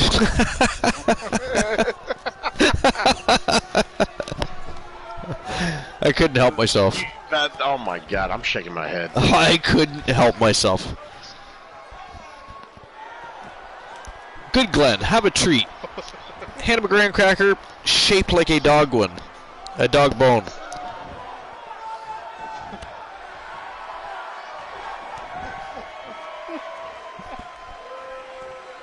It's like a Scooby snack. Uh-huh. So, in other words, Uzi says you're a domesticated bitch. A domesticated bitch, says Uzi. Basically. I'm just interpreting what Uzi's saying. It's like interpretive dance. Going for the double play with this move. Verbally, anyways. Oh, I know. Ryan Rage finally gets the tag in. Ooh. Damn. And you have to assume his partner is just itching to get in there. Did you see that? Well, it's not dire consequences. Oh, we saw it. And, Big Boss Man, that guy's got some broad shoulders. Big opening here. Ryan Rage unleashing with some quick tactical maneuvers and some boots to the chest. Don't hurt at all. He's really taking over this match now. And now Ryan Rage going up for that same... Oh no, springboard missile drop kick to the chest. Damn. Things just went from bad to worse. Bad to worse for the Hit Squad in general. Big Boss Man needs Bam Bam in there. But much like Robert Rage, Boss Man in the wrong corner for any sort of help. Oh man, I thought he had him. What a kick out. Yeah, well, it's not how you start, but how you finish.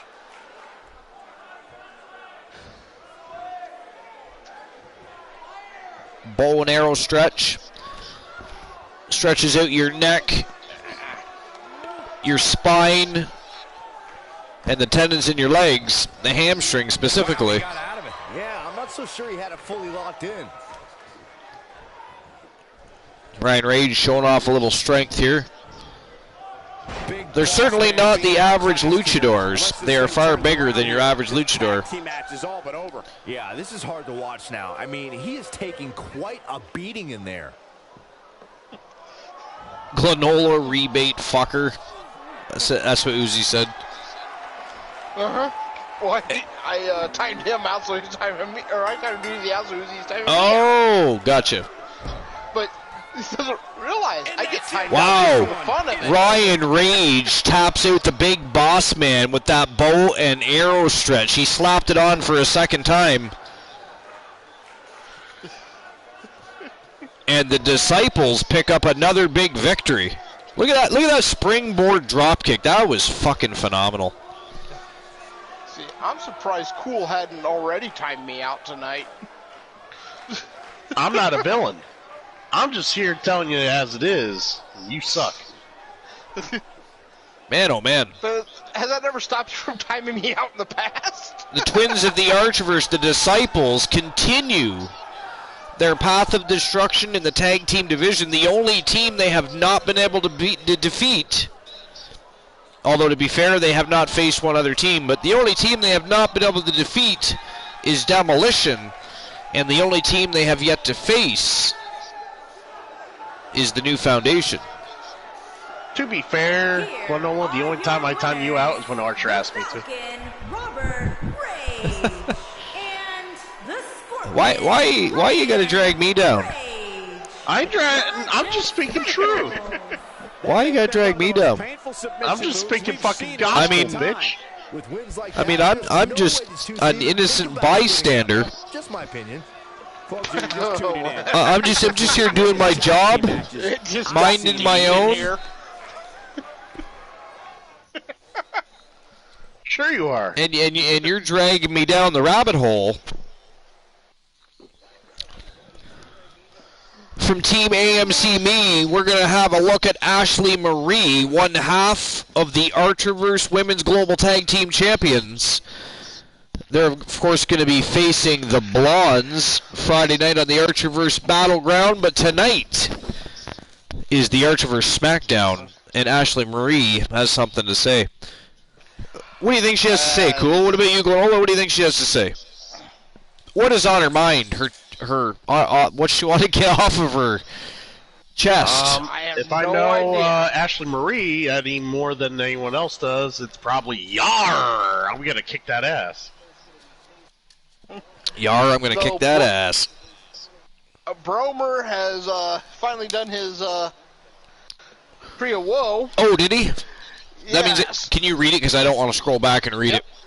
You have to sit. I mean, I would, but I just don't want to.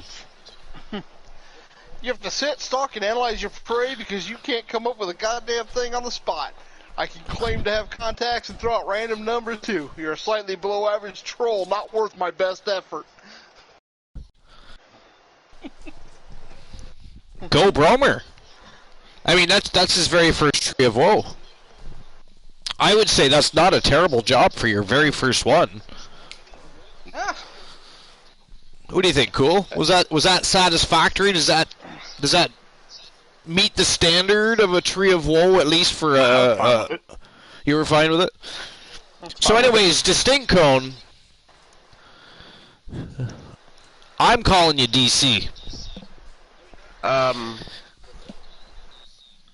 By the way, Uzi asked if your ass is sore yet from sitting next to the wannabe Saxon. She definitely looks laser focused right here. Asked who? Asked you. Uzi asked you. Is my ass sore? No, we use lube, man. Don't be silly. See, Archer comes prepared, Uzi. Comes prepared.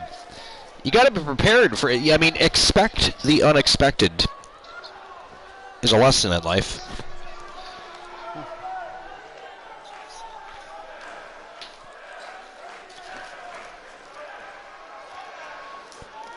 Distinct Cone said, at Distinct Cone, thank you. She thanked Distinct Cone, DC, you just thanked yourself. Explain. Well, she was responding to Bromer responding to her, They're I lacking believe. for confidence, that's for sure. Yeah. Because she was back, so Bromer said welcome back, and then she was saying thank you to him. Oh. And welcome back, DC. Or Cone, that's what I usually call her. So that was supposed to be Bromer, thank you, not Distinct Cone, thank you. Yeah. Not DC, thank you. But because Bromer replied to her post, it automatically puts it as reply. Yo, Ashley Marie is calling out Trish Stratus. We get some puppy power. Puppy power.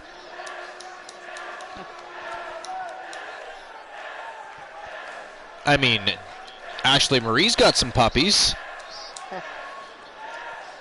Yeah, but Trish has got better puppies. Ouch. Good thing AMC's not in the house at the moment. Does anybody want to clip that and send that to AM? What can I say? I am a huge Trish Stratus fan, okay? She's 100% Stratus faction. Man just said Trish had nicer breasts than AM. Anybody want to clip that and send it to her? No. Now, to be fair, AM does tend to watch the VODs from time to time. It would be damn funny if she happened to come across that conversation, Glenola. Okay. Oh, well.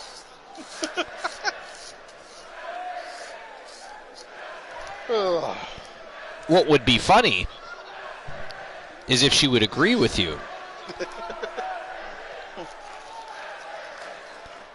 Well, her boyfriend Cornhusk would not be a fan of that. You know what I mean. Cornhusk.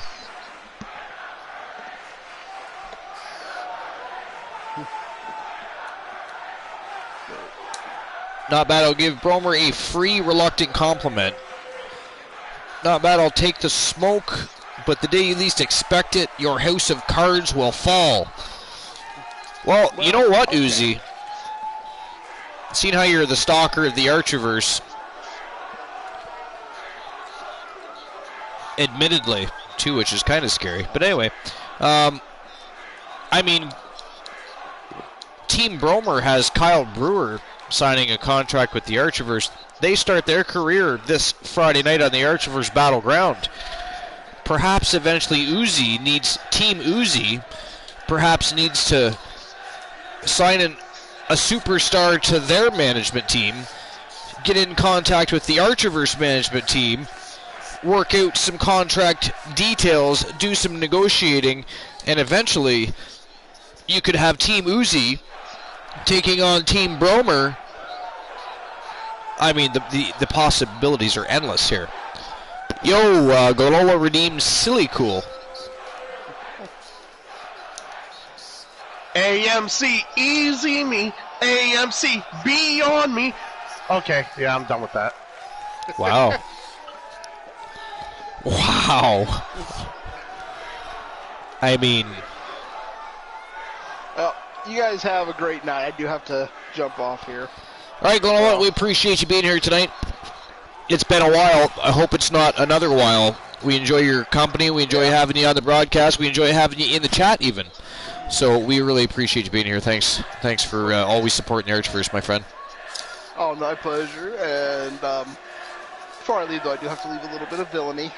Oh, yeah. Here we go. Here we go. 5 minutes of show silence for you, Archer. You shut the fuck up now for 5 minutes. Actually, Confidence is good. We'll just go ahead and is not. Walking a fine make that line 10. there. 10 minutes, Archer. It says 5. 10 minutes. It says 5. That was a bastardly thing to do, by the way. He did 5 twice. Can I at That's least? how math works, Archer. So can I wait? Do I have to do it now, or can I do it during the next match? You can do it by the next match. Okay. Or the next match. But I didn't have enough for a band of Archer for one match. That, sir, was a bastardly thing to do. Bromer, can you please ban Glenola? You know, I am a traitorous, treacherous bastard. Somebody ban Glenola, please. Y'all have a great one. Yep, see ya, buddy.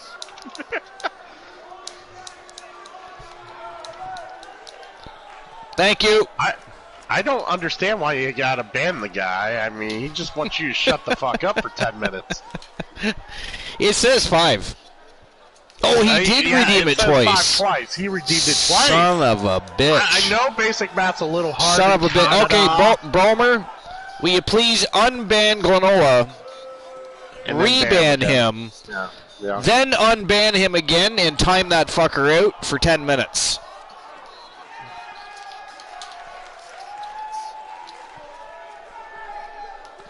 That just seemed a little excessive.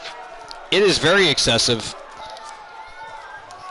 It is super necessary. You probably take this opportunity to take your dog out for a little pee-pee run. That's not a terrible idea. I do have to get the next matchup started, though. Yeah, let's do that. So Ashley Marie, though, picks up the big W in the Battle of the Verbiage over Trish Stratus, who she called out. Bromer is all over that. He's having a blast with it. Oh, yeah. Fantastic, Bromer. Thank you. I'm sure Glenola will be excited.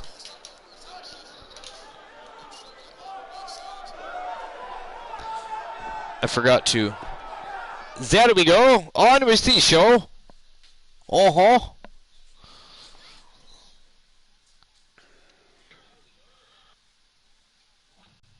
One match is in the books, and we're on to the next. Next up, tag team action. Maybe I'll take your dice roll, Archer. I'll make a note of it. Tip my hat. Well, in a moment, I'm going to be silent for 10 minutes, so... I mean, I'm not... Yeah, no. All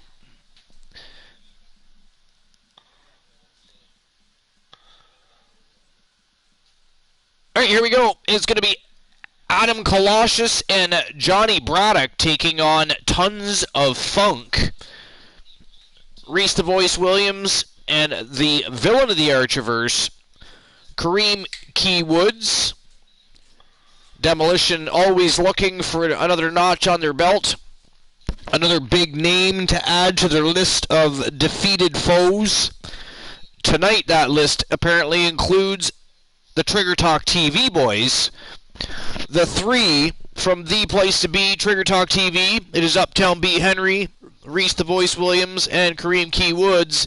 And it looks like we have Elijah Archer.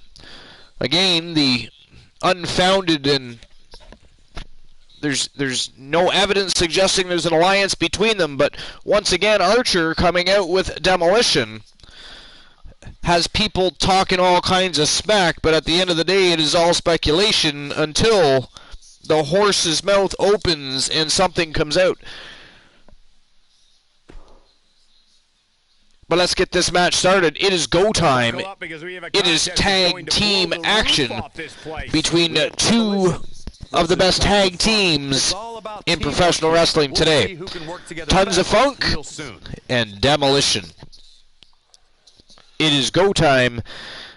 And unfortunately, as soon as the match starts, I am out for 10 minutes because our friends here at the Archiverse are a bunch of fucking villains. And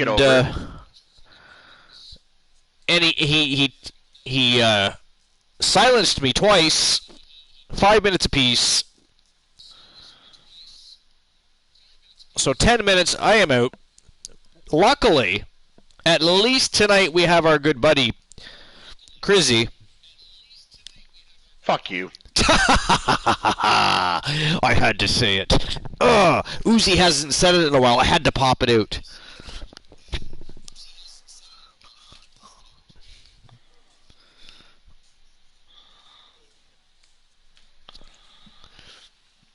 Video production. Is this a title match? This is not a title match. Okay. This is a non-title affair. But that said, after this matchup, we head into the championship rounds, and we'll be getting the betting lines opened.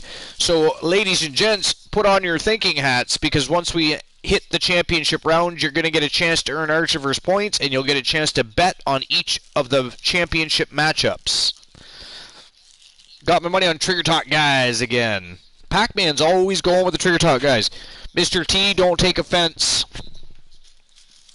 He's there biting his nails, wondering what he can do to talk a little smack to Pac-Man after suggesting that the Trigger Talk TV boys are his guys, meaning the Demolition is just going to have to take a back seat.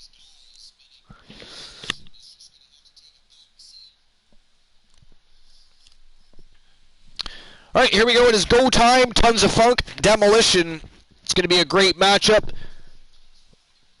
Unfortunately, I am out. Christian Cool, the ship is yours, my friend. Sounds good, buddy. Uzi saying, oh, you riding an ass? I got it, Crizzy. No need to go into detail. Yeah. Yeah, I'm going to ride your ass. That's what's going to happen. You keep this shit up.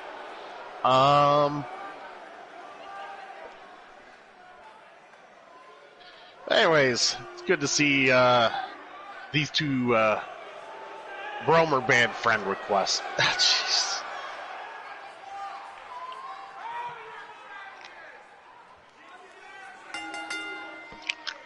On the way to the ring, accompanied by Elijah Wildman, and at a combined weight of 530 pounds, the Global Tag Team Champions. That's fucking hilarious. Adam the Bruiser Colossus. And but yeah, it's good to see Demolition coming out.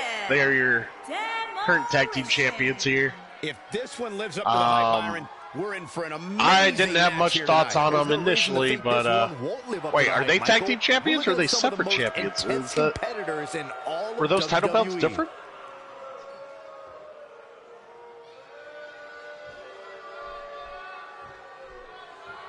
Be nice if I could see both of them in their titles. Never mind. Either way, this is a non-title bout against the Trigger Talk Boys. The Trigger Talk Boys, they've been kind of gelling as of late. They're starting to find their groove again. I think they're going to make their way to the top, back to the top again before long.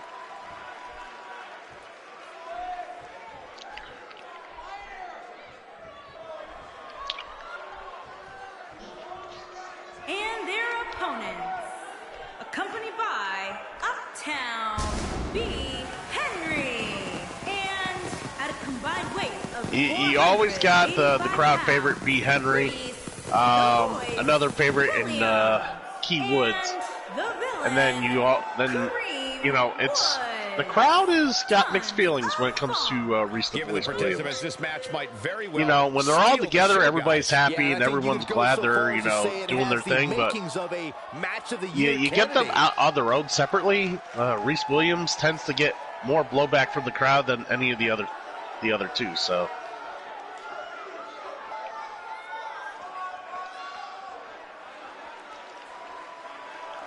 Kind of like when he escorts Dynamite Jesse Lee.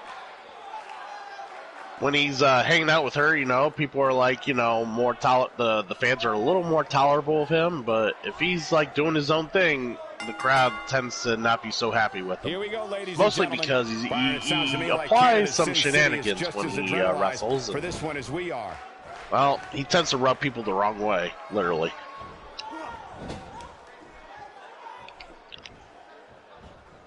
And he executes a picture-perfect Russian leg sweep.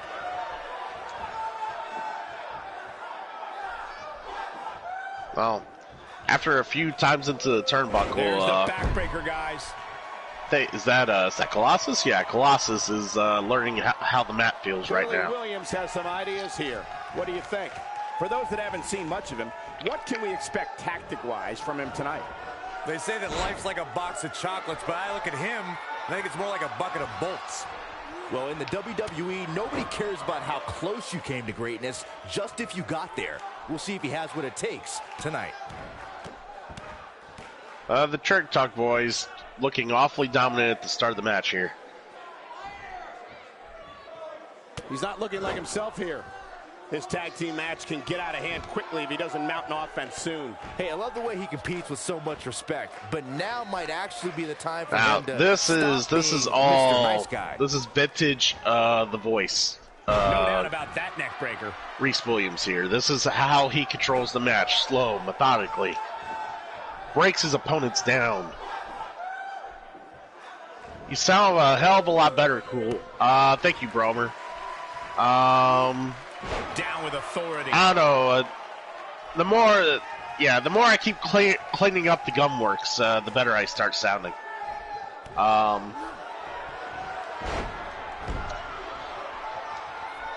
I mean, I wasn't sounding the best earlier during my stream, so. But either way, in the midst of that little sidebar there, Demolition is now kind of taking over the match. And you have to assume the Reese itching to get in there not doing well in this decision time, Cole. Does he try to get in back this on like the current offense engagement with himself, Colossus or does he here. attempt to make a tag here? The funny thing about I would have thought Pride is that Colossus it would can have went and very made a easily tag, mask but it your doesn't look like shortcomings. Colossus is And ready to do perhaps that. This is a case where he was just taking too matters proud into his of own an hands. Imperfect game plan. Good teamwork there. It wasn't that bad. It wasn't that bad, cool. I got a sharp pain in my neck just watching that neck breaker. I don't know. I think it's that bad when I have to like mute it every like 20-30 minutes and like hack into a bull. Come on, ref. Because of all the phlegm buildup. Still plenty of that going on. It's kind of driving me nuts. So, but either way, speaking of phlegm buildup, I bet fucking Reese Williams is having some phlegm buildup of his own right now with Braddock showing him the way, showing him how Demolition gets it done. The face starting to swell a bit. Key taking over here now that the Voice finally made the tag. Did you guys feel that too? And just like that. The end may be near. I mean, I was hoping that Key would bring some more fire to the match, but maybe it was not meant to be. Looking to catch him off guard. Shoulder got up, but I don't think it was in time. Come on, ref. Finish the count. Will this be it? Still seems a little early. This is what makes him one of the best in the business. Well, thank God Key wasn't going to be quick to take a loss there with the quick. The ref kind of went quick on that 2 count. Of destruction no one was expecting. I mean, Key's a relatively fresh man in that ring, or he was. He's clearly in a bad way right now. And he can take a beating. I've seen the man take a beating here and there, but Demolition has really proved their worth here in the Archerverse lately, and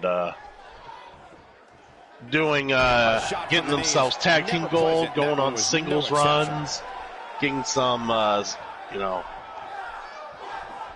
Colossus getting some singles action and, capturing the gold once on his end, and then Braddock doing his thing lately. It's been a lot of ups for the Demolition crew. Tagged in. Don't let their face paint fool you. They ain't scared. And a lethal clothesline. Nobody home for that one. No kidding. There weren't even any lights on. Oh, boy. Colossus is not making Key feel comfortable in that ring right now. I tell you what. If I had that man's oven mitt hands all over me, I would be feeling a little off as well. And the big right hands. Unloading. That's what he was looking for, Michael. I'm back at 5K from what I spent earlier. Yeah, I would hope those. You see, that's how channel points work.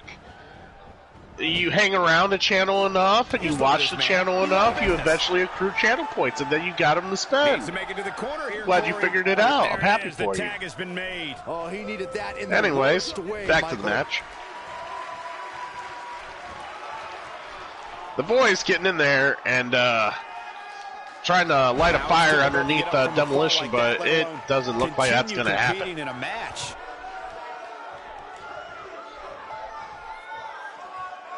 My point is that Archer said it's impossible to have at 6K in such a short time. Well, that's... See, you're in the wrong in thinking that Archer knew what he was talking about. See, that's where you underestimate Archer's capacity for understanding how Twitch works. He's running on fumes here. Does he have enough left in him to capitalize? I figured you would be fine from the get-go, and you have plenty of opportunities to punish me in the coming future. Can't wait, friend. Can't wait.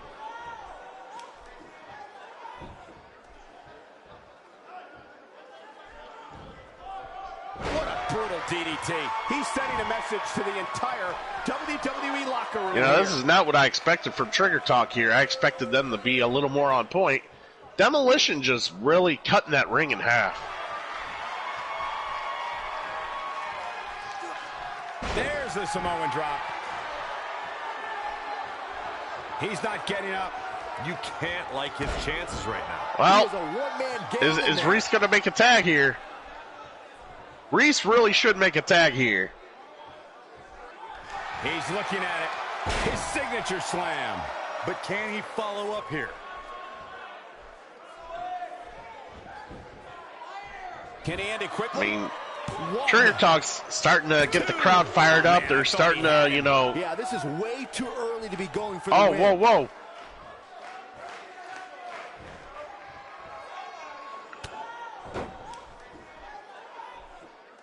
He's playing with him. That now. was crazy how that almost ended up being a 3 count there.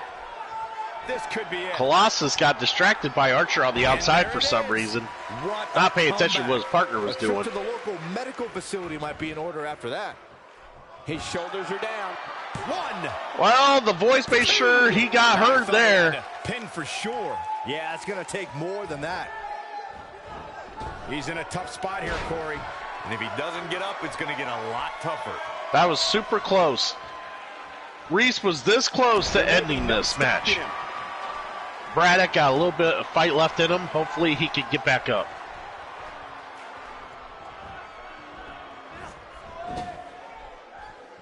Woods tags in. These two work so well together.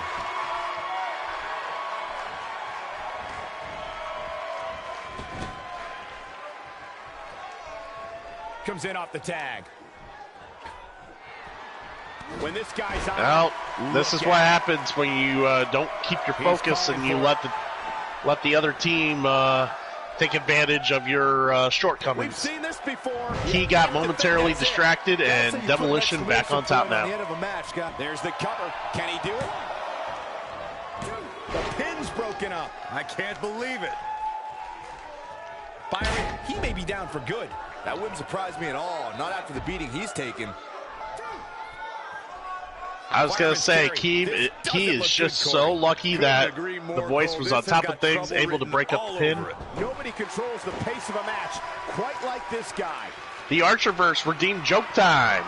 Man, I got to tell a joke? Oh, no, he wants Bromer to tell a joke. Good. This one is over. Good. I don't want to tell a joke. I'm bad at those. First time we saw it.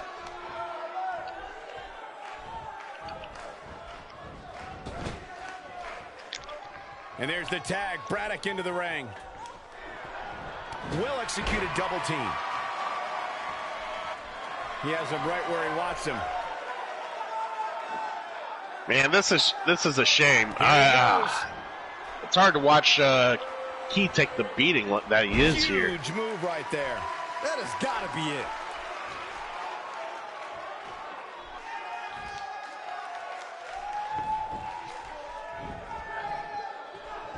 Shoulders down. This could be Is it over?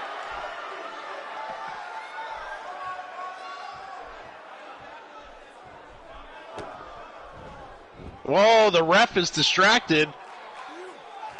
Ain't no stopping him now.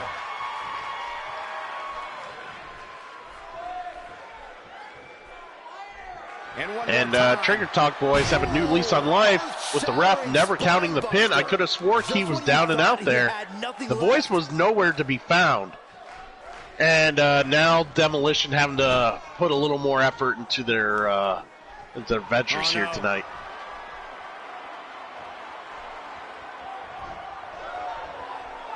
Look at this. There's absolutely no wasted motion in this attack. Oof, oof. And now one You know, Key took it like a man there in the Tree of Woe, unlike some people who took Tree of Woes earlier today here on the Archerverse. Yo! 10 minutes is up, baby. Well, 10 minutes is up, and you're still witnessing some fine action, Archer. That was close, so close. This has been a great matchup. You have to wonder how much more it'll take. Wow. Colossus takes out the voice. Demolition having a very strong showing this evening. Gets him with a pile driver. Just a little bit. They're having their time. Wow. You know. Bromer says, I tell dad jokes, but I don't have any kids. I'm a faux pas. He gets him with a reversal. I'm shaking my head at that. That's bad. It was kind of bad, Bromer. Wait a minute. It was terrible. Awful. It was ghastly. Forget you said it. A lot of pride on the line here in this tag team encounter, but only 2 of these competitors. Oh, nobody's going to come off well on this one. Going to be tough for him to fight back from this. Well, the first thing he needs to do is get back to his feet, which is clearly easier said than done. Gets the tag. Oh boy, he is rolling.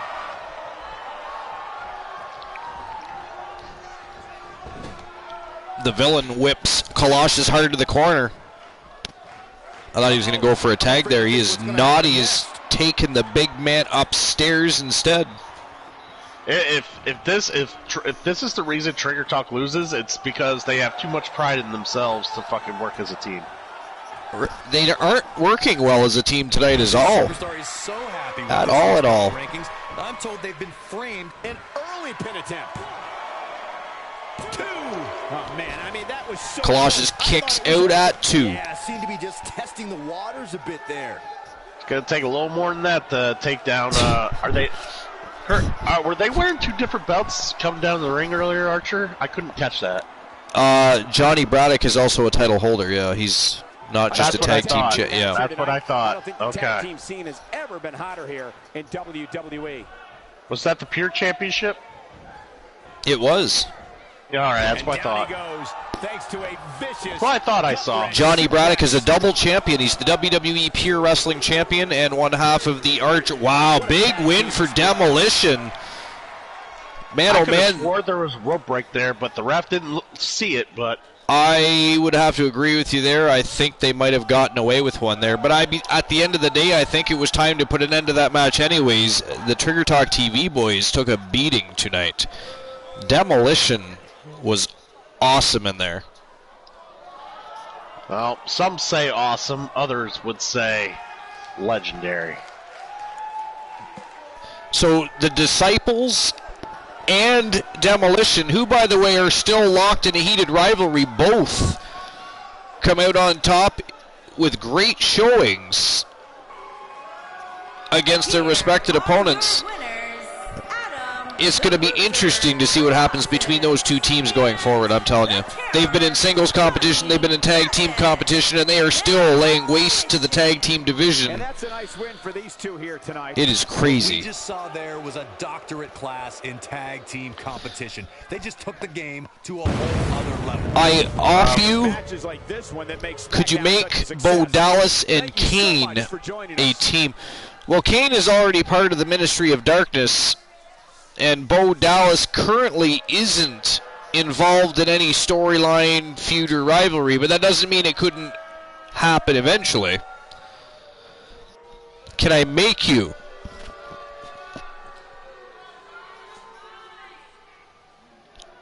I mean, that's not how shit works here. This is an E-Fed that is live action simulated. If you want ideas like that, they would have to be worked into storyline eventually down the road. And honestly, we take submissions like that a little more seriously if you're a well-invested person, well-invested into the show, someone that's really a big fan of of what's going on. So stick around a little bit, watch what we're doing, and if you like what you see, maybe think about your requests, maybe reconsider and see what we do. We tend to focus more on... That's a good start. I go. offer you now officially part of Archer's Army. Welcome to the show, my friend. We have 4 shows a week. This happens to be the Archerverse SmackDown. We also have the Archerverse Battleground. We have Saturday night's main event, and Raw is War. And then we have a pay-per-view once a month. Of course, we're about to have a brand split. We're going to have a fantasy lottery draft. The entire roster is going to get dispersed. Yeah, baby. We have a good time. We have great matches, great shows, great people. It is the place to be late at night. And we're just about to head into the championship rounds, so that means it's time to start wagering some bets, ladies and gentlemen. But Demolition, man oh man, Demolition and the Disciples both lighting the tag team division on fire again. You might be right, Cool. I think they're both headed for legendary status. I mean, they're unstoppable as teams, or so it seems. The only people that have beaten them are themselves.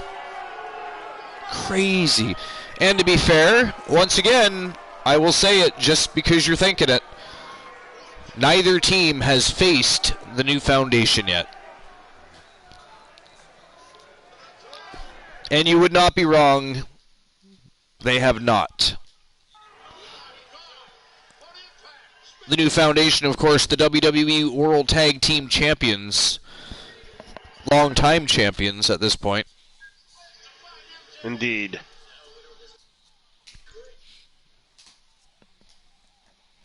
Brutus the Barber Beefcake. Everybody loves them some Brutus. Everybody loves some Brutus. He's had some good showings since signing with the Archivers. Just picked up a big win the other night. So it'll be interesting to see what's on his mind tonight. What's he got to say?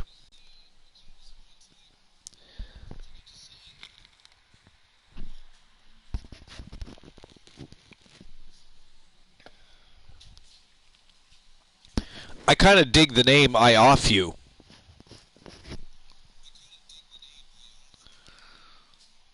Just a little.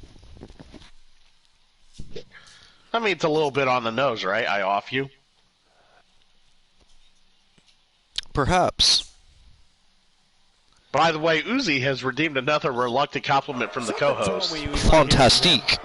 Yeah, I know, right? I can't imagine what Uzi has to say. Addresses the WWE Universe. Were you ever a big Beefcake fan? I don't know if we went over this. Who, me? Yeah. Oh, hell yeah. Who the hell didn't like Brutus the Barber Beefcake? He wasn't my favorite growing up. He wasn't my favorite, I just liked him. I mean, when I was a kid, my two favorite wrestlers were Ricky the Dragon Steamboat and Bret the Hitman Hart. And yes, that was during Hulk Hogan's infamous rise to superstardom. I liked Hogan too, but Ricky the Dragon and Bret the Hitman Hart just offered something that Hogan didn't. Hogan was flashy and big and strong, and Steamboat and Bret Hart wrestled the fuck out of everybody, and it was entertaining as hell. One of the most popular superstars in the WWE, no question. I don't know. See, I think if I would have understood hair matches and stuff like that back in the day when I was younger, I would probably have liked Beefcake more. Yeah. As a kid, I just thought he kind of looked silly. What the fuck?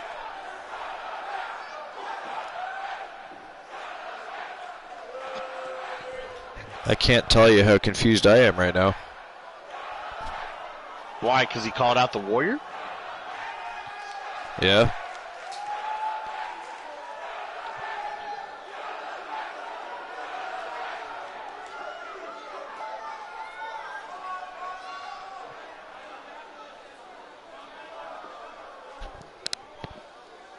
Well, all right then. What could this be about? Brutus the Barber Beefcake, after his big win the other night, looking for a shot at the champ. Let's find out. Right now, the Ultimate Warrior is the World Television Main Event Champion. After defeating... Yeah. Christian Cool likes this story. After defeating the Soul Man Jay Simmons, 3 falls to none. 3-0 in an Iron Man Falls Anywhere match with a 15-minute time limit. the Soul Man gave it his all, but the Warrior was just far too much on that night. All right, Pac-Man. Thanks for stopping by. We appreciate you. Glad you played some games with me earlier, man. Have a good one, dude.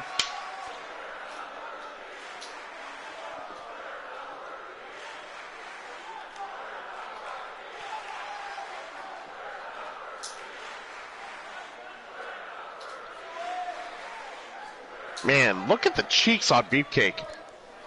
Do you think that the res, like the photo res, is based on his appearance before or after the boating accident? Definitely before. Was his cheeks that fucking chubby?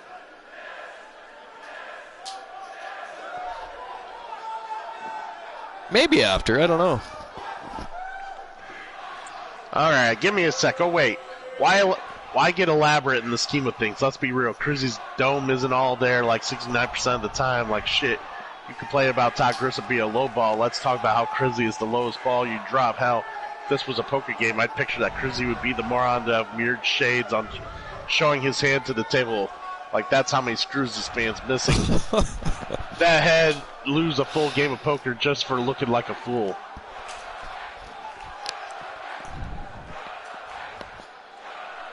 Well, to be fair, I appreciate how you're looking out for me because I don't know any better.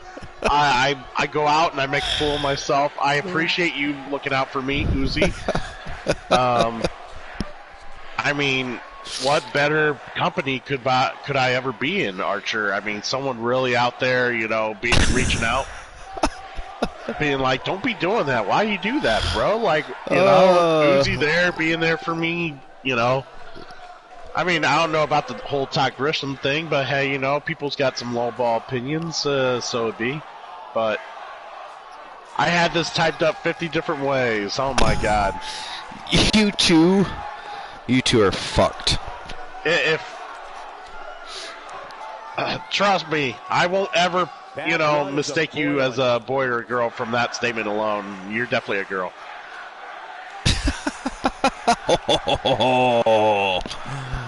Oh boy.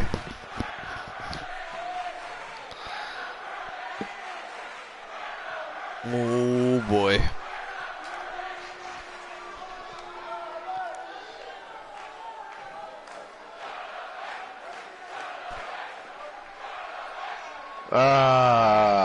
This is a great day, Archer. So far, so good.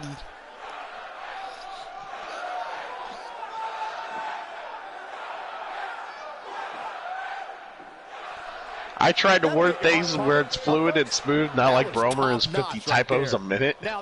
Brutus the Barber Beefcake picks up the big W in the Battle of the Verbiage over the Ultimate Warrior. Now the question is,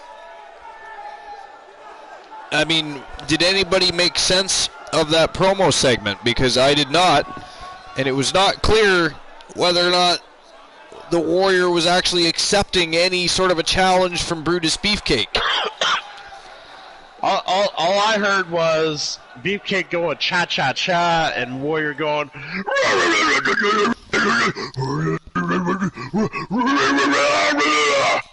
yeah, something like that. Jesus Christ, you just scared all the viewers away. Look, we're at 0. Well, that last one. This is all the makings of a legendary night. All right, so here's our first championship match of the evening. So begins the championship rounds, which means you guys get to wager some bets. So, Trish Stratus is the reigning and defending SmackDown United States Women's Champion, putting it up on the line against Ashley Marie from Team AMC Me. So, will Trish even.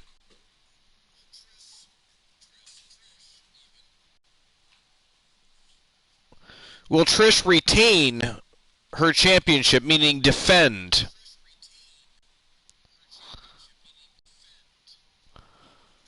Yes or no? Obviously the answer, you have 2 minutes to make your bets. Betting lines are open as of right now. Bromer, I want your opinion on what you think of Uzi using a reluctant compliment from the co-host to practically call you out on your hit or miss diss from earlier. Any thoughts on that, Bromer?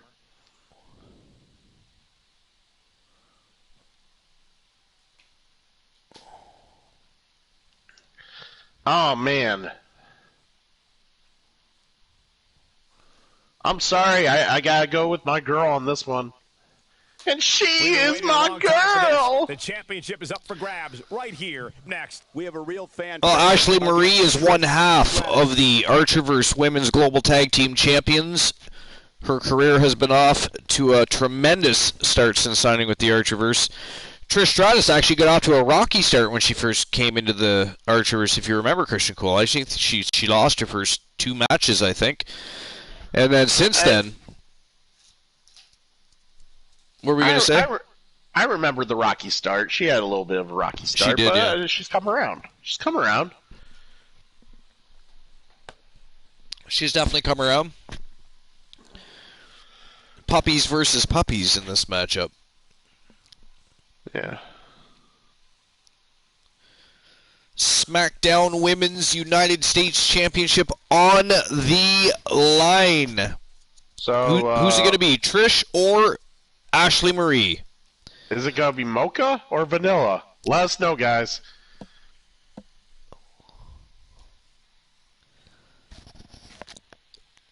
Well, they can't be a tag team. But that'd be funny to have mocha and vanilla when you have vicious and delicious. They could just call themselves Neapolitan. Would that be fine? Neapolitan. Yeah, that's the word they use for when they combine like 3 flavors together in one box. Yeah, they call it Neapolitan. I think it has to be those specific flavors too. It has to be like vanilla, chocolate, and strawberry. Yeah, that is delicious ice cream. Yeah, I mean you get three. You find a strawberry representative, and there you go.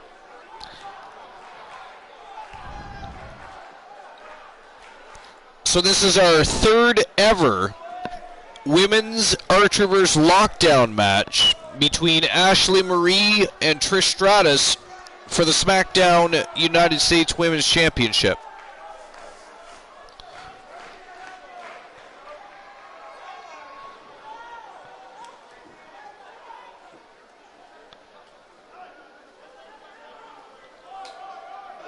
The friggin' ring announcer has issues.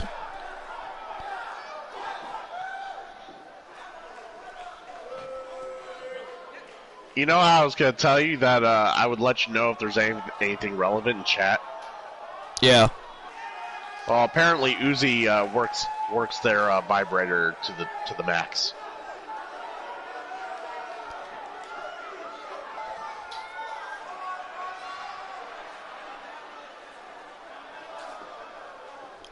I think somebody shut off the announcer's microphone. And a huge opportunity for the probably for the best. Everyone. Like, probably just get it wrong. None better in all of WWE like the crowd was responding. There was some booing, a little bit of cheering, and then all of a sudden, Ashley Marie's music cues and just interrupts everything, and out she comes. That was actually pretty stealthy and awesome. On any given night. Choco Vanilla is legit just called Twist or Swirl, not Neo.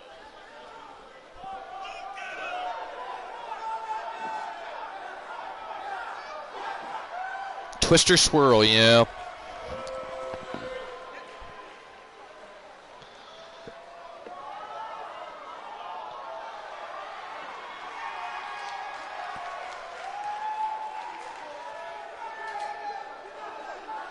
Ashley Marie looking to become a double champion tonight.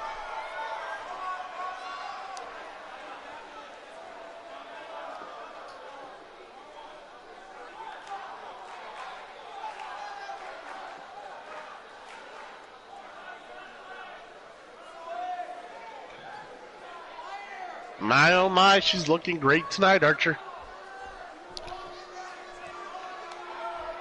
She's looking focused and ready to rock and roll. And here comes the champion. And introducing the champion from Toronto, Ontario, Canada. She is the SmackDown Women's United States Champion, Trish Stratus. Remember, guys, the title is on the line here in this one. And I don't remember the last time the champ was in this much jeopardy, Cole. Tonight wow. might just be the night. So cool. Did you know that the championship was on the line in this one? Yeah. And what about her mindset heading into this match of this magnitude, Byron? The thing that's made her so successful up to now, Michael, is that she approaches every match, regardless of the opponent, the same way. Well, and by doing that, the other pair of dumbasses over there were just reminding everybody that it was a championship matchup, even though we already told them that. Well, you know, they like to be thorough.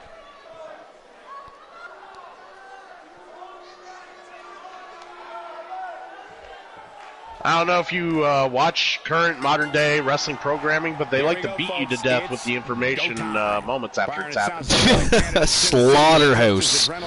For this one as we are. Every ad run over the course of the last week shown in 30 seconds over and over again. Oh, did you just see what happened 20 minutes ago? Let's do a replay. Oh, no. And then a replay of the replay. Exactly. 20 minutes later. Ashley Marie already going to work on the champion in this third ever women's Archerverse lockdown matchup. Oh, vicious DDT by Ashley Marie. Night out is no easy accomplishment. Somehow, though, the champion has been able to do just that. Ashley Marie could become a double champion tonight. It's cracked up to be. Tough matchup.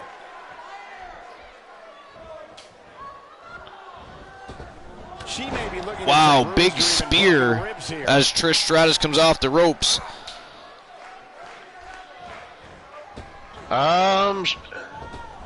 Hits her with a clothesline. I hear she likes to call that her get the money, honey. Get the money, honey. She got the shoulder up in time. Not even a 1 count. Complete stupidity, Cole. Ashley Marie got right back to her I feet. I don't know if you noticed that lariat mostly hit her fro, not so much her head.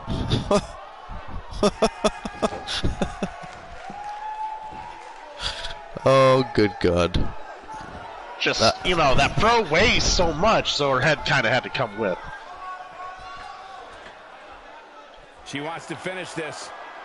She should stay where she is. Trish Stratus looking to fly off the second turnbuckle here. Ooh, Ashley evades. She missed by at least a foot, Cole. That shot but doesn't go on the attack quick enough, and Trish punches her right in the face. I guess she feels there's something to be said for going back to something that worked before.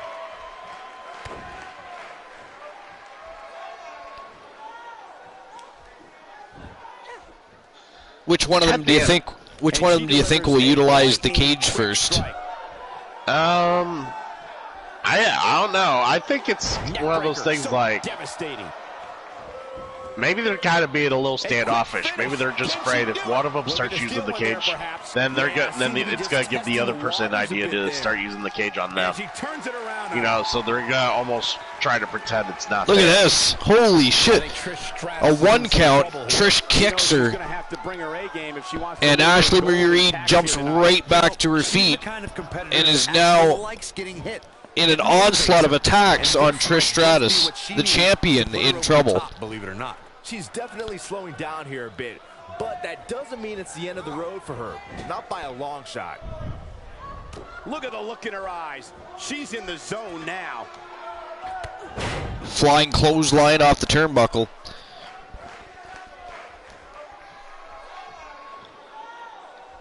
This could end it in a hurry.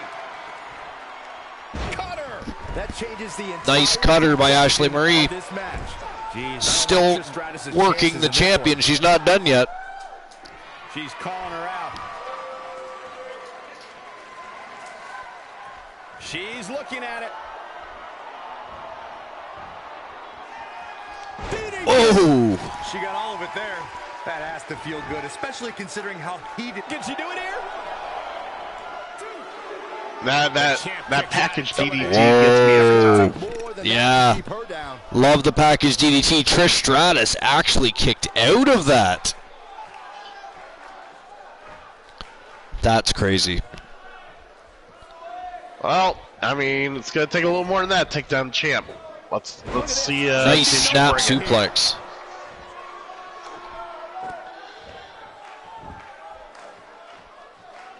Ashley Marie going back upstairs here.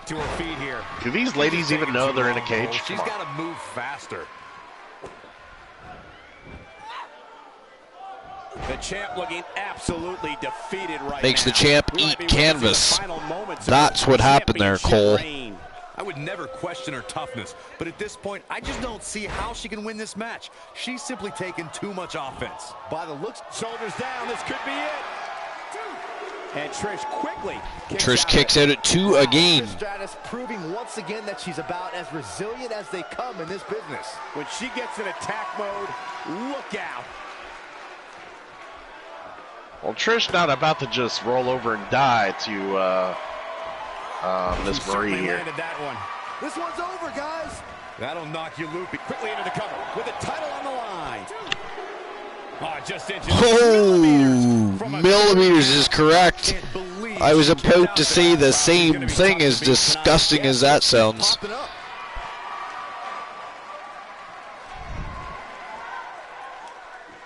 She wants it one more time. Here we go again. Oh, that's so vicious. This night is over, guys. Trish is done like dinner, baby. And that is it. That is all, ladies and gentlemen. We have a brand new double champion from Team AMC Me.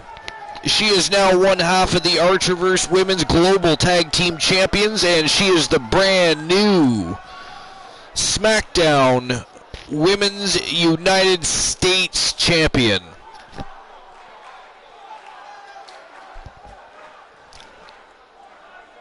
Ashley Marie. You know, Uzi was bragging about the 5,000 sub points that she had earlier, and all she did was put 96 points towards that prediction. That's lame. That's lame.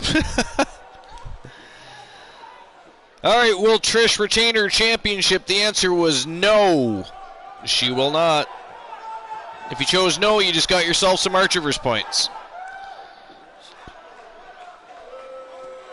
Here is your winner and the new SmackDown Women's United States Champion. Well, I guess you can't win big all the time. The Diamond, Ashley Marie. The Diamond Ashley Marie just got a little bit golden. That makes this girl such a force to be. She's got a little bit of gold. And folks, if you just Does the joined us, I'm Diamond. sorry to tell you that Ashley you've been Marie one of the from most Team exciting AMC Me. in recent memory. I'm a cheap gamble.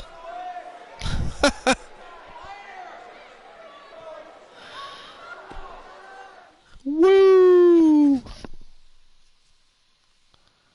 We've been waiting a long time for this. And here we go. Of all the shit that's come out of Uzi's mouth today, it's probably the first thing that doesn't surprise me. It is the next championship matchup of the night.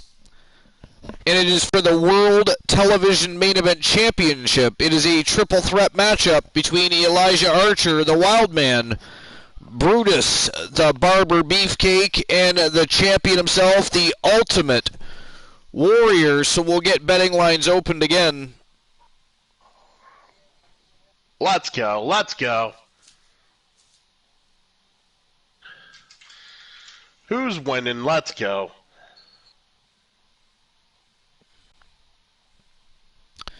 Will Warrior retain his championship? Yes or no?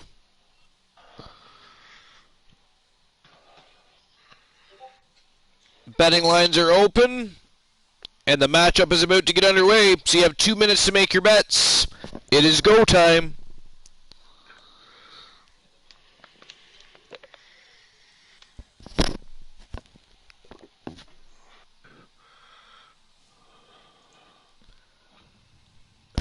And here we go.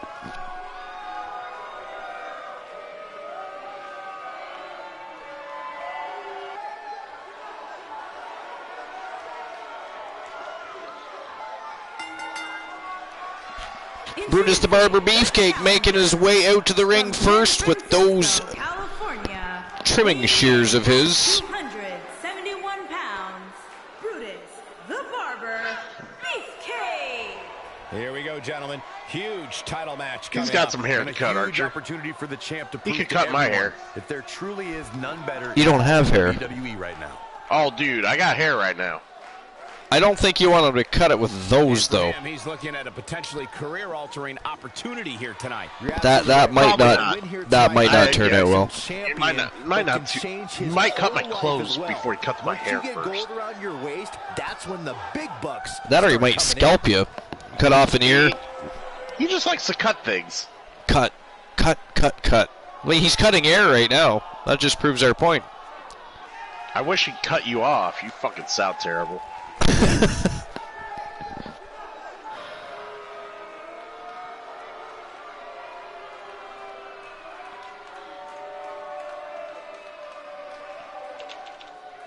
And the Wild Man, former multiple-time champion, tag team champion. The challenger from Windsor, Ontario, Canada, weighing in at The leader of the coalition. Wild Man Elijah. Remember, guys, the title is on the line. He is Elijah I Archer. remember the last time the champ was in this much jeopardy, Cole. Tonight might just be the night the title changes hands.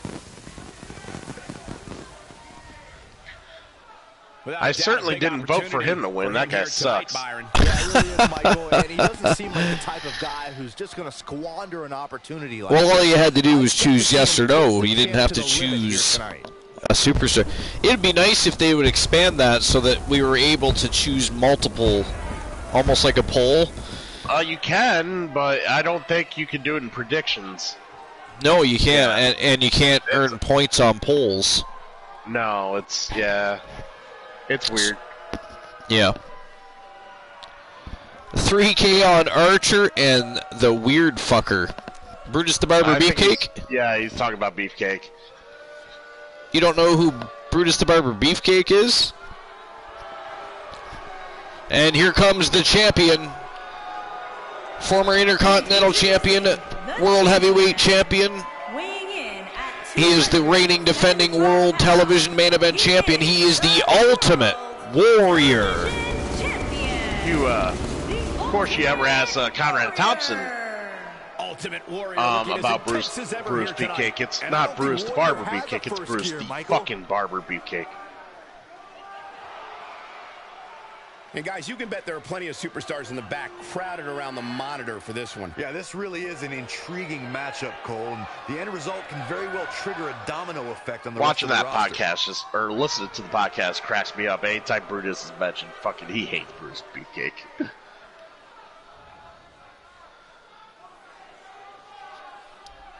I forgot I changed my overlay. I was just having a look at my stream preview. Ah. Looks pretty spiffy.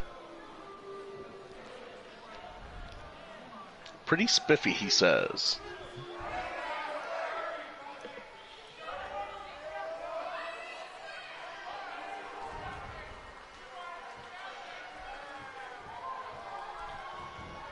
Here we go. It is go time. Triple threat action for the World Television Main Event Championship. So are we. Here we go. Byron, it sounds to me like Canada's Sin City is just as adrenalized for this one as we are. Oh, the back. That could very well dislocate a vertebrae. Damn, Archer not playing so far. No, he's not. Oh, he just soccer kicks. Ooh, Beefcake from behind, though. He hits him with a Of course, nasty shot. Beefcake took him from behind. Of course he did. Of course he did.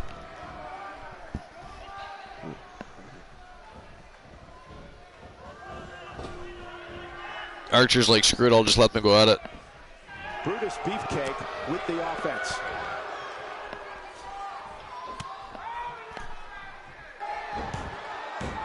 Great offense by Brutus Beefcake. Archer fired himself up, just waiting to get elbowed in the back of the head. I mean, you know, What the fuck? I like to compare Brutus Beefcake to Mick Rory. Bringing it back He has a thing and he doesn't. You know, I hate the reverse atomic drop. The double play with this move. Like the execution, or you think it hurts? It's not fun to watch. No, it's not. It is not. Oh, nice flying forearm.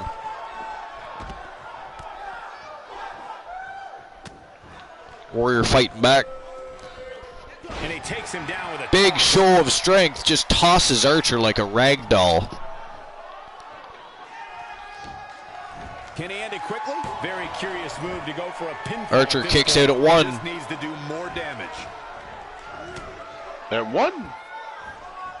He takes him down. Nice drop toe hold by Brutus the Barber Beefcake. Archer goes face first into the canvas. Warrior takes out Beefcake in return. That's what Beefcake gets for his efforts. The challenger's taking on some offense. Nice springboard body splash on Beefcake. Warrior attacks Archer though. Got to be careful here. Intervenes, does the Ultimate Warrior. Triple threat matches have a way of getting out of hand very quickly. Yeah, but if you count him out now, guys, Jesus. you're making a very big mistake. Mark my words. Now Warrior punt kicking Brutus the Barber Beefcake, much like Archer did to him earlier. Did you see that power? Did you see that friggin' power slam into the turnbuckle? Oh, I did. Brutus Beefcake with an Archer's not messing around this match. Both Warrior and Beefcake's having to, tag team and take him down when he gets going.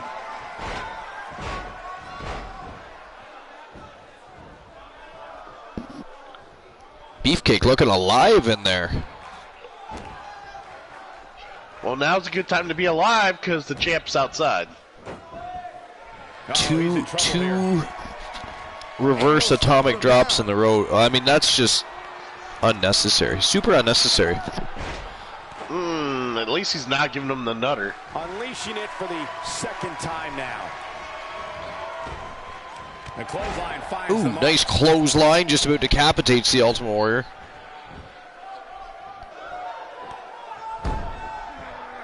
Still trying to get back to his feet here. An early pin attempt. And the champ kicks out. Yeah, he's not done yet.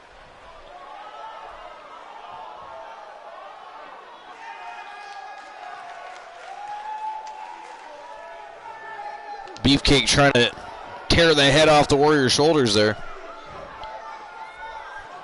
Looks like Brutus Beefcake just a little bit. Taking the upper hand. Well, to be fair, Brutus the Barber Beefcake never liked the Ultimate Warrior. He's in a tough spot here, Corey. And if he doesn't get up, it's going to get a lot tougher. Wow, Thunder Driver sends Beefcake skull first into the canvas. And now Archer just going to go to work on Warrior. Not where he wants to be right now. Yeah, you're not going to win many matches when you're down. Stomping a mud hole in the Ultimate Warrior.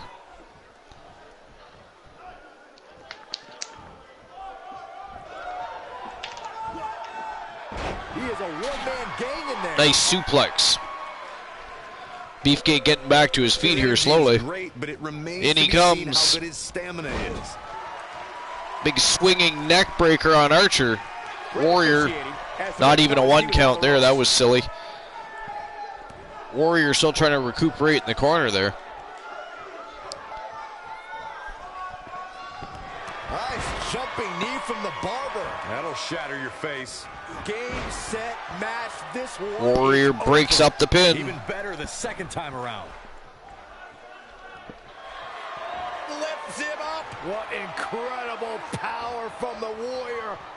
Wow, gorilla press slam by the Ultimate Warrior. Big show of strength. That can't be enough, can it? Wow, the Ultimate Warrior pulls it off and retains his World Television Main Event Championship. Wow.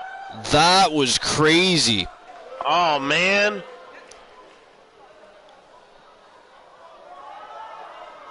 Bromer, you lost some points, did you, Bromer? Oh, Bromer lost 3K on that. You lost 3,000 points on... I'm sorry, buddy. I mean, Archer... I mean, they teamed up against him. I mean, after he took them both out, they teamed up against him the rest of that match. And then took out each other. It's not Archer's fault, you know.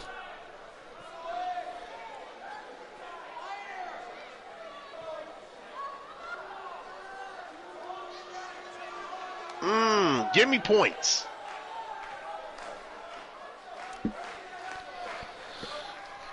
So the Ultimate Warrior still your reigning, defending World Television Main Event Champion. World Television Champion, the Ultimate Warrior.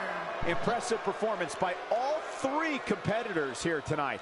You could just see it in his eyes. There was no way he was going to accept a loss to any one of these two tonight.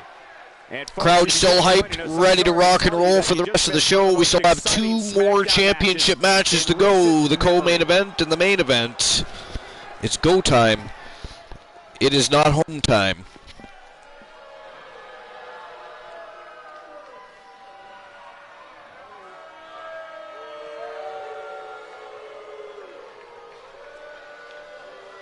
Wow. Even I didn't expect the Ultimate Warrior to come out of that still the champion. I really didn't. This is the long-awaited championship match. He's on a roll. He is on a roll.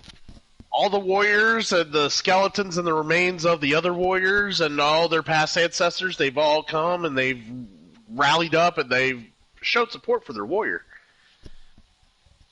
I know that made no sense, but... Uzi says, hey, Bromer, go rip your foreskin on a nail.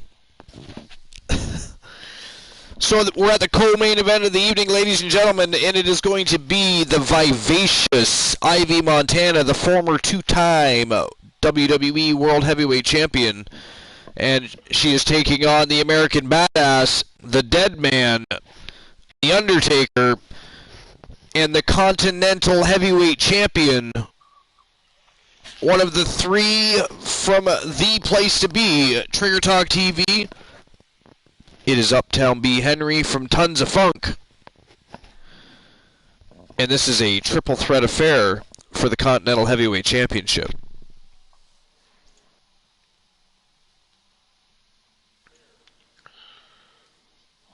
It is go time. Here we go. Getting the next prediction started. Betting lines will be open.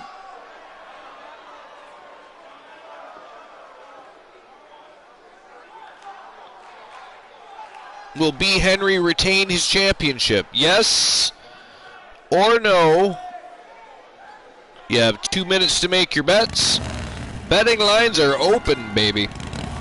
Introducing the challenger from Death Valley, weighing in at 330 pounds, The Undertaker.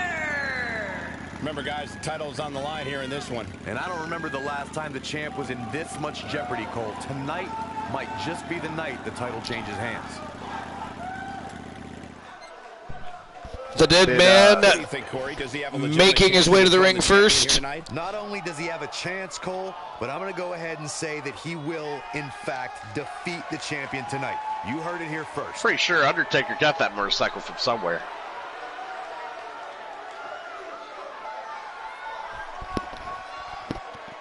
I think he stole it from Eric Brewer. Yeah, that's what I'm Or thinking. Kyle Brewer, sorry. I don't know who Eric Brewer is. He's not even on the fuck roster. Brewer. Fuck Brewer.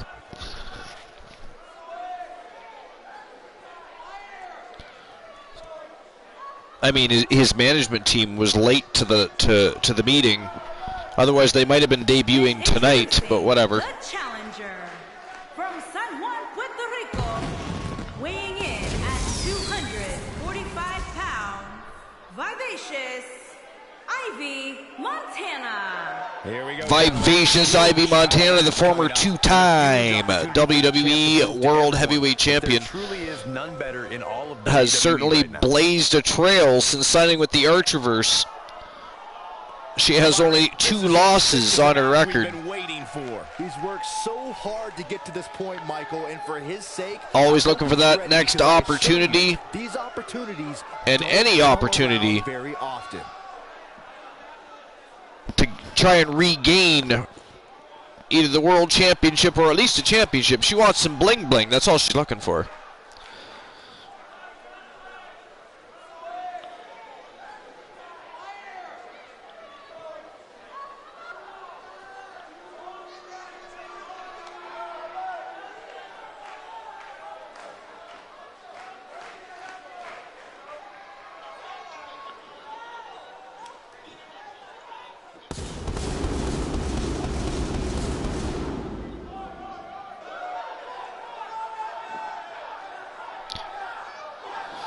I just realized Christian Cool is the Archiver's villain of the day and the villain of the week as well. Oh, wait a minute, and the villain of the month.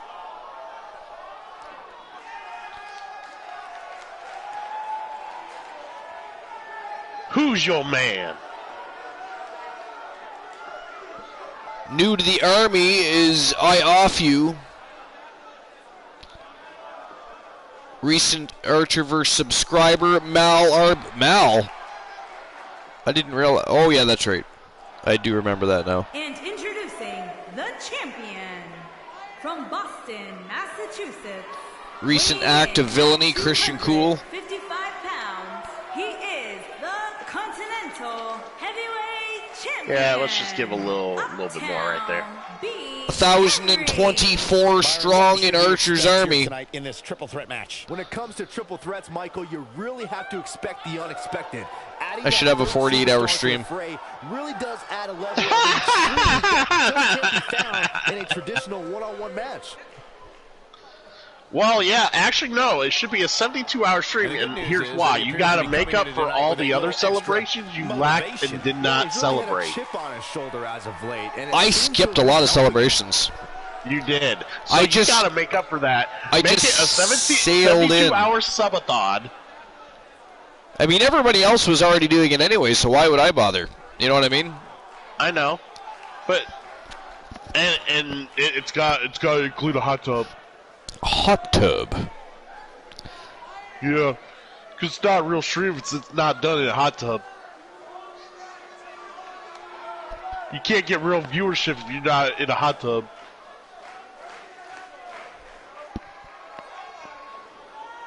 What about a sauna? Here we go, Continental Heavyweight Championship on the line. Undertaker totally missed. B. Henry just slithered out of the way there. And a brainbuster to Ivy Montana to start things off. A Hurricanrana on the dead man, and B. Henry off to a very quick start here. Ah, that one hurt.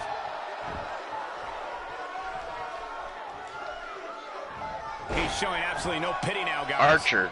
Would you like to take a guess at how many times Uzi references the number 69 in normal conversation? Uzi's a fan of 69. I'm aware. I gotta agree with you, and I know that. Win or lose, ooh, distinct code redeemed a tree of woe. She wants me to lash it out on Uzi here. Nice. The challenger's taking on some offense. B. Henry tosses Ivy Montana's shoulder first right into the ring post, and look at Undertaker just stalking Henry. Here we go. Deadman versus Uptown B. Henry. He has to remember that you don't get points for respect. Unload fuckboy. Wow. Wow. Standing vertical suplex by the Deadman. Unload fuckboy. Looking good. Man called you fuckboy. Yeah. Man called you fuckboy. Except for it's not a man, but you know, that's just how the saying goes. Clearly on a mission here. You know, Uzi, as much as I would love to take you seriously anytime you felt the need to splurge and write up your text here on the chat, I can't help to notice that your ramblings are more incoherent than the fucking Ultimate Warrior that I had to grow up and, listened to as I was learning my ways of the wrestling business. You are. He's got to be careful. It's astounding. Astounding how any honest to God human being could have a real conversation. Okay, I'm done. That was my Tree of Woe. Tree of Woe unleashed. Uptown B. Henry and Undertaker both taking turns taking out Vivacious Ivy Montana here. Inverted DDT plants him. Wow, Distinct Code's got it for Uzi, because now Distinct Code wants you to do a Tree of Woe on Uzi. Tree of Woe on Uzi. Uzi, you fuckface. You were stalking me for how long? Didn't even follow, collecting points, trying to create havoc silently, like a little assassin in the dark, creeping around like a peeping Tom. Fuck you. He's not looking good here, Byron. He's just so dominant. That said, we love you, Uzi. You are a tremendous part of the Army. No, he kicks out at 2.5. And I dig how you just waltz into the room and start talking about something chaotic. I mean, who the hell needs to say hello when you can say, go fuck yourself? That's the mere definition of chaos incarnate, right? Right.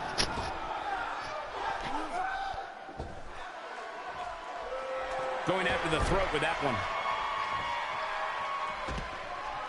Good old Trees of Woe. He doesn't appear to be in a hurry to get up here. Oh, Undertaker just kicks out of that. Look at how he rolling in the way. Expecting that. Undertaker feeling a little athletic tonight. He put up a good fight, but it may Oh, wow, nice hip toss. Here tonight. B. Henry in trouble here. Like he's one big move away from losing this match. He may be in the best Montana looks like she's finally got her scruples back. Look at this sledgehammer. Montana with a sledgehammer. Oh, decides not to use it. Down and out. Not good, folks. It just doesn't appear to be the champ's night. And he's B. Henry getting unloaded on. Signs of getting up here, guys. No, he's taking one heck of a And now Montana unleashing with some vicious strikes on the dead man.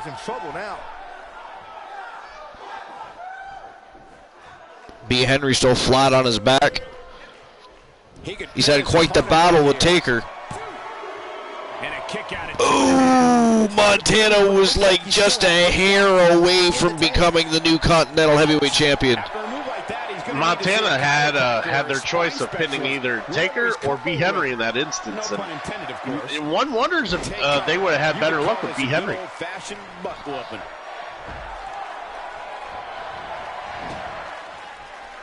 Oh, and he's still down, Byron. Things definitely aren't looking very good for him right now.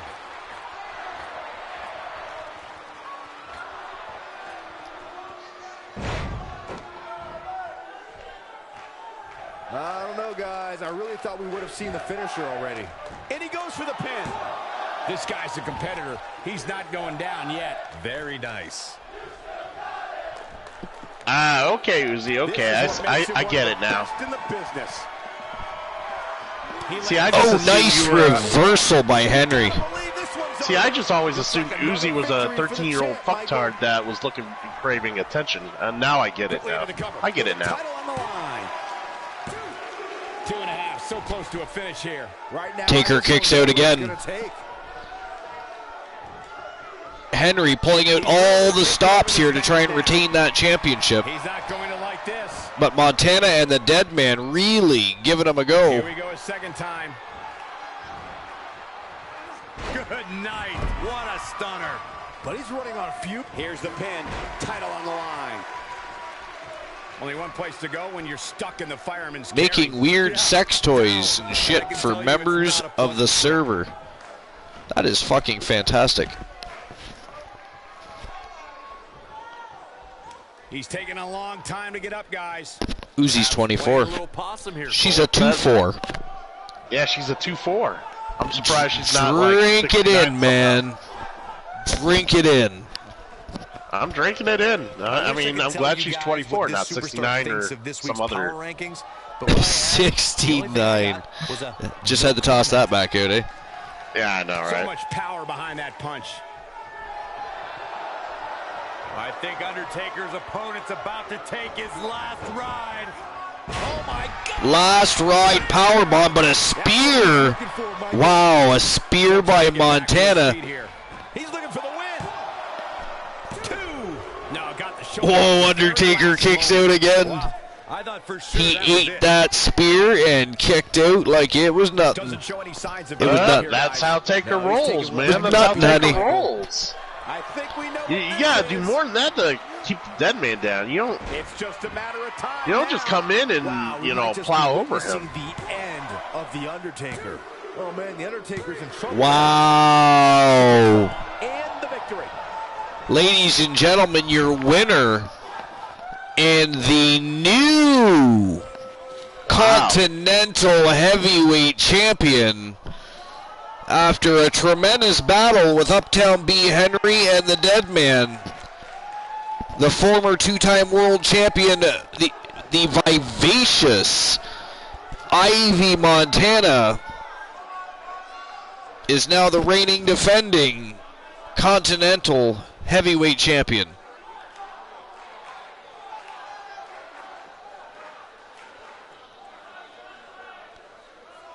Looks like Uzi just went all Donatello on us and hit us like 69 times with the bow staff. Crazy. All right, will B. Henry retain his championship? The answer is no. If you chose no, you just got yourself some Archerverse points. Now we just await the main event.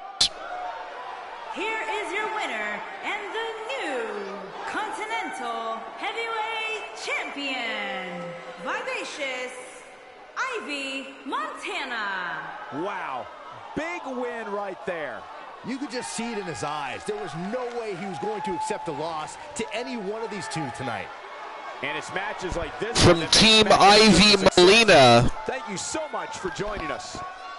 she is the vivacious Ivy Montana.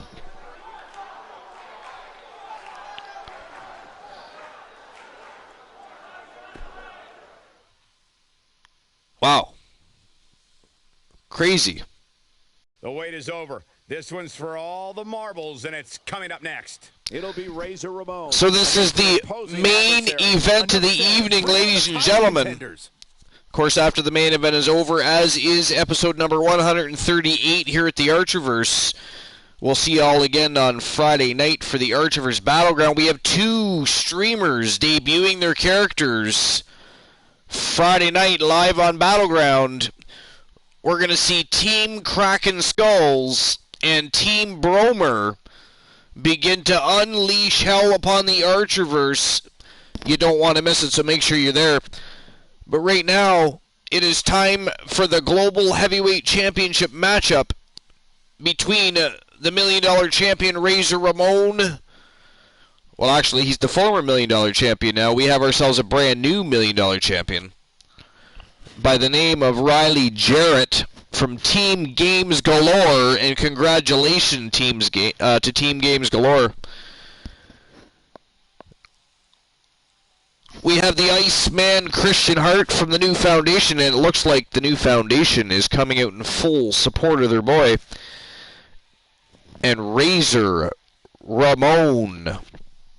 It is go time. The question is, because it's time to open up the betting lines, will Christian Hart retain his championship?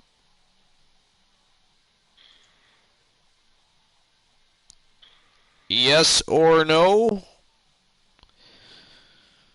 2 minutes to make your bets. Betting lines are open. And the matchup's about to get underway because it is go time.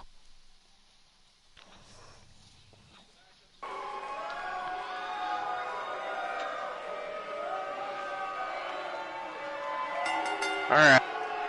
The following champion versus champion contest is a knockout match. Sorry, I cut out there. Yeah, Christian Hart's gonna retain his championship, no doubt, I'll put so many points on this. The Global Heavyweight Championship.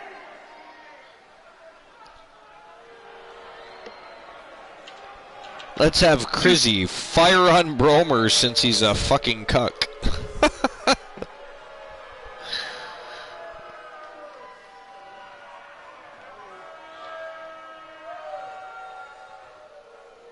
I put 2,000 points that Christian Hart's going to retain championship. Vote.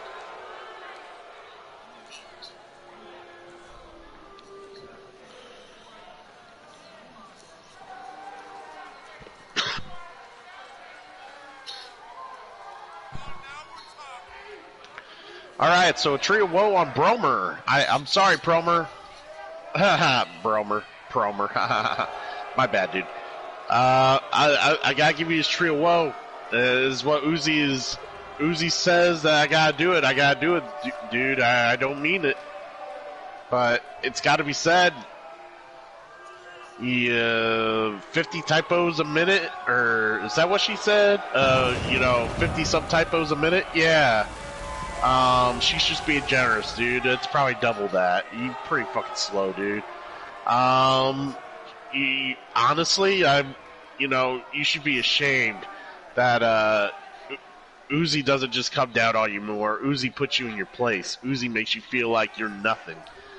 I mean, you would be humble if Uzi let you have ground to walk on, air to breathe when you were around Uzi. It would be a privilege if you were Uzi's bitch. Okay, I'm done. Take that. And here comes the Triple Crown champion. Oh, wait a minute. He's not a Triple Crown champion anymore, is he? Sorry about that. I had to get that dig out there. Unfortunately, Christian Hurt lost his Impact Hardcore Championship to the Falcon Robert Rage, but he is still a double champion. He's won half of the WWE World Tag Team Champions, and he is the Archerverse Global Heavyweight Champion. And if you look at Bret Hart's waist, Bret the Hitman Hart is also a champion. He is the WWE World Heavyweight Champion. Yeah, you know what I got to say about that is an Robert awesome Rage sight match? right there. The new foundation with two of the top championships and the World Tag Team Championship. That's crazy. You know what I got to say about that Robert Rage match? What you got to say? Some people are just better lucky than good.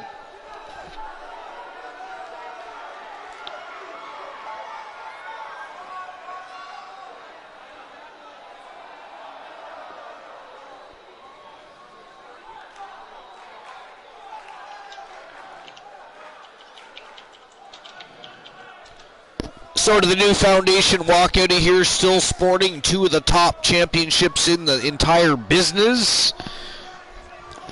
Or will Christian Hurt's Uncle Bret be the only one walking out with that big, beautiful gold around the waist?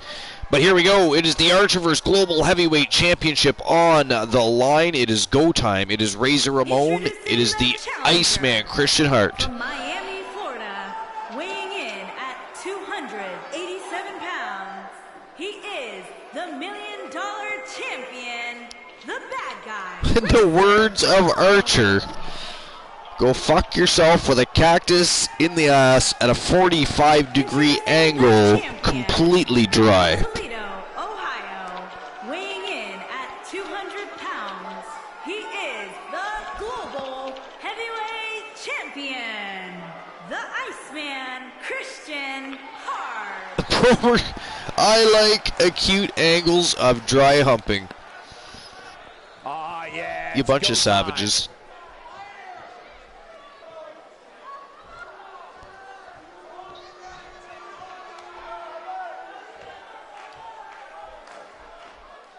Here we go.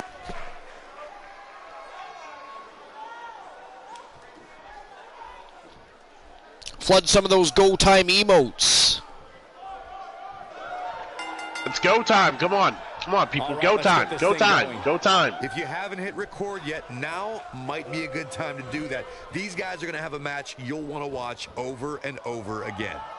Byron, All it sounds right. to me like Canada's Sin City is Now, just as adrenaline. I'm gonna break it down to you here, Archer. You're gonna see why Christian Hart is the face that runs the place here in the Archerverse. You're going to see why it is, why him and Brett both are the respected champions of both universes. Attack on the head here. It's like the thing has a target on it or something. Just a little lore for you, Archer, for the Lab of Divine Chaos. Just saying, well, divine fuckery. I can't blame him. He's run roughshod over people here.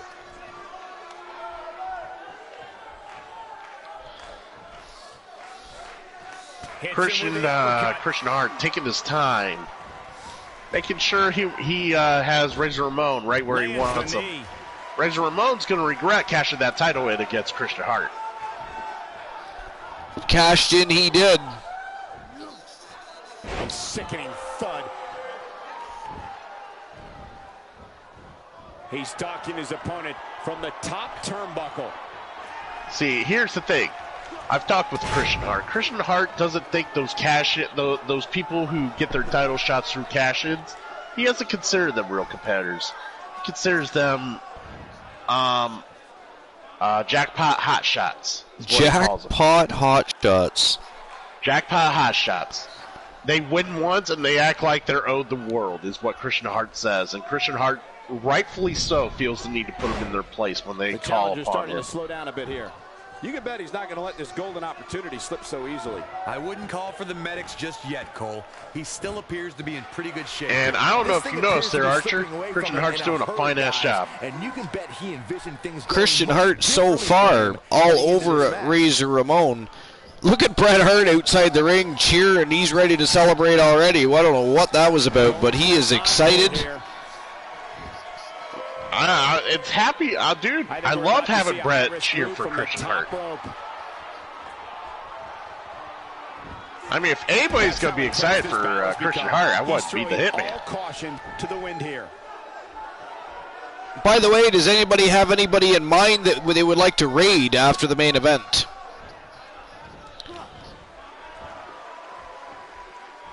Wisely bringing the action back into the ring. I mean, speak now or forever hold your peace. I'll just find somebody and randomly raid someone. The champ clearly you want me to find somebody? Yeah, I'm sure he saw things going differently for him. Well, I mean, but that clearly isn't the case. You have to do the right thing. We have to end the evening on the right note, and the right note is to take the hype and the excitement and the support that we've had all night and shift that to someone that might be able to use just a little bit of lift for the evening.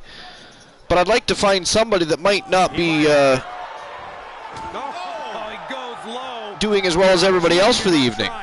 He's back in control here. A nutter by Christian Hart, the champion with a nutter on Razor Ramon. Wait a minute, Uzi says... Are they actually streaming Uzi?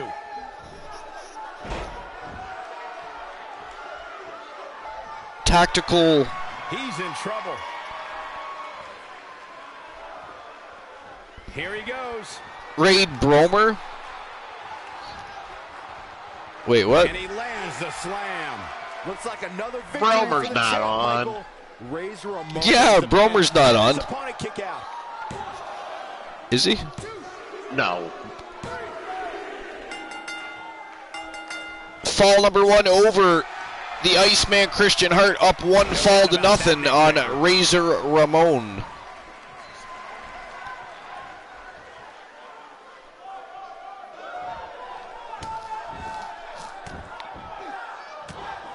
Yo, Panda, yeah, just go stream. We'll raid you.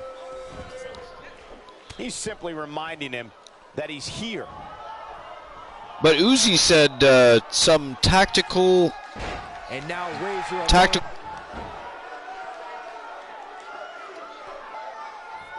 Razor Ramon showing us how to get it done.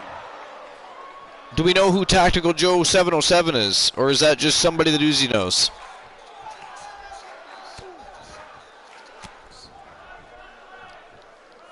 Bromer's not streaming. Not today. Is he?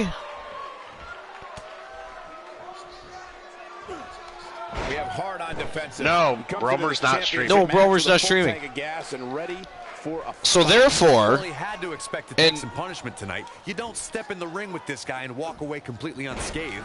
This isn't his first rodeo. He had to expect to take on some offense here tonight. Tactical Joe is one of the best streamers I know on this platform. I'm gonna go look at Tactical Joe right now while we're waiting for the match to end here.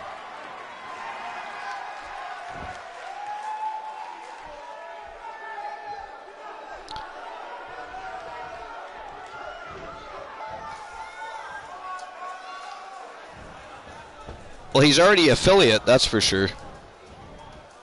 We may be looking at a power Yeah, but he's only got like 9 That's people exactly watching, what it looks so. like to me, Cole.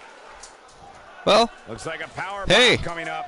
There may be no escape. Uzi says Tactical Joe, and we didn't have a direction to head in. So, once the main event is over, we're going to head on over to visit Tactical Joe. Yeah, I think Fantasy Cat rated him earlier. That's why he's got a few spending people a lot watching. of energy, so he's got to keep that in mind.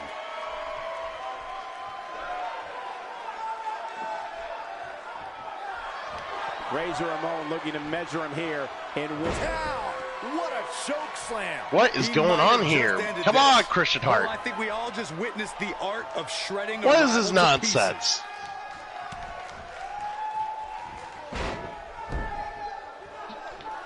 Razor Ramon getting a little payback on Christian Hart for the first half of the match thus far. Because, I mean, let's face it, Christian Hart was all over Razor Ramon. from way up high. Here we go. Razor's edge. This could be it.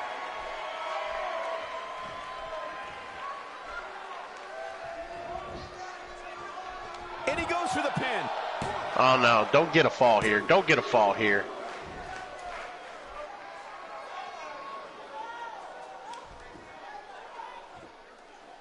Yeah, yeah. I don't know, buddy. guys. I really thought we would have seen the finisher already.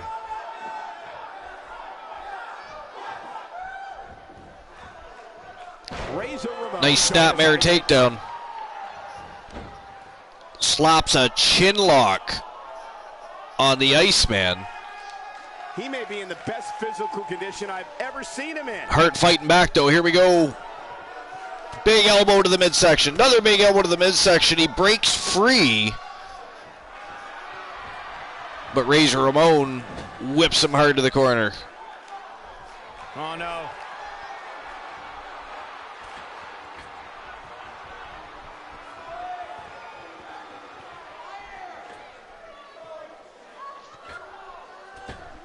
Wow, big fall-away slam off that top turnbuckle. That was incredible. Oh man. I'll even admit, I don't know if Christian Hart can take much more. Oh, he kicks out again. Oh my. Oh man, my. oh man, if you're Razor Ramon, you're frustrated as all hell. He cannot keep the champion down. He's putting in a much better effort than Christian Hart probably thought he was going to have to deal with here. I know he doesn't have any quit in him, but now might be one of those times where you take the loss and live to fight another day. Oh! Spinning elbow right to the face, busts open Christian Hart. Well, maybe a little blood will Christian Hart going here. Wake him up a little bit. Yeah. I just don't think he has it in him anymore. Oh, and he dodges out of the way. Wow, evasion by Hart. Retaliation. Nice inverted DDT. And now the champion going back to work on Razor Ramon. It's got a variation of a crossface on here. Knee buried into the spine of Ramon. Which superstar is the next to make a mistake? And he fights his way free. He's got to be working on instinct. Ramon back to his feet. Perhaps a powerbomb here, Corey. That certainly seems to be the case. Several different ways this can end. And all of them involve pain. Wow. Power bomb to the turnbuckle by Ramon. Here's the pin. Title on the line. Yeah, Cat knows him. Should I network them to cross paths Showing very one few night? signs of life here. Like, this is there's all no I way do you now. can- Network my Woo! niches, Kick out. intertwine the streamers I see as similar mentality and how they flow through as streamers in ideology. He's expending a lot of energy, so he's got to keep that in Uzi, mind. you jackass, I read them. Fuck yourself. Brober's like, I might network have it. with your mother every night. Uzi. What a choke slam. Here's Razor Ramon's chance to take home the win. If that doesn't... Here he goes for the You win. know what? I'm not going to lie. Fuck you, Uzi. Got the reverse. Wow. We're all tied up one fall apiece. God damn it. Razor God damn Ramon Move. picks up a fall over the champion. Looking for a repeat. And there it is. Fisherman suplex. Ramon kicks out immediately, though. That's because of the rope break. Just making Unfortunately, his Christian presence Hart was felt aware there. he's a little too close to the ropes there. Slaps a chin lock on. He's got to control the match. He's been beat on for quite some time here. He's got to... Well, I mean, he also dished out a beating. I mean, he did pick up the first fall in a dominant did. fashion. Uh-oh. The bad guy setting up. Uh-oh. Razor's Edge coming up for Christian Hart. Here we go. Razor's Edge. History might be made here. The first one was vicious, but somehow this one was even How more mature devastating. you runt.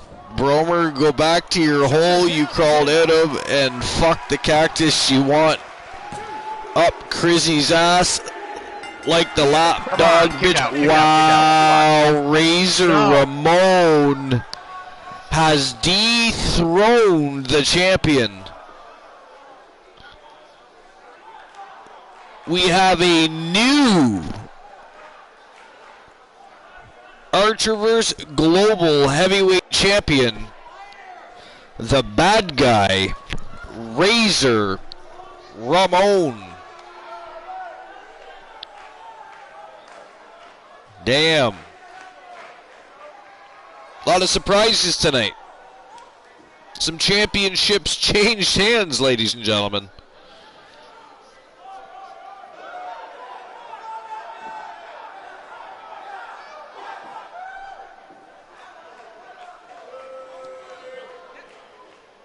That was a crazy match.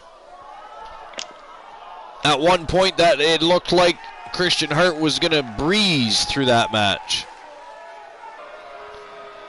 Then Razor picked up that second fall, then it went back and forth. Heavyweight champion, the bad guy, Razor Ramon. I guess Razor was the more resilient for the To evening. get the pinfall victory over such a high-quality opponent is incredibly impressive, Michael. So Razor Ramon, your Matches like this new one that make SmackDown such a Archerverse success. Global Heavyweight Thank you Champion. so much for joining us. It was a great evening.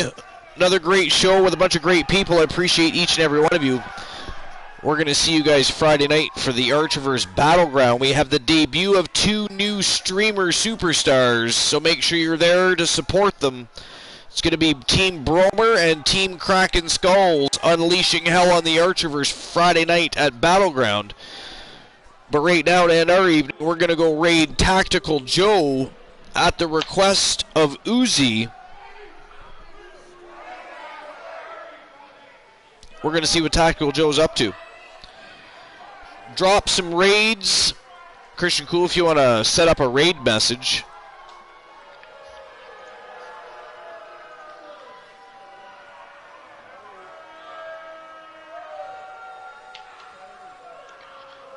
Trying.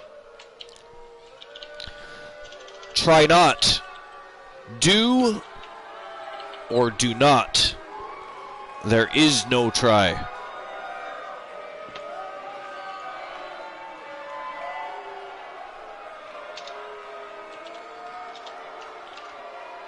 There.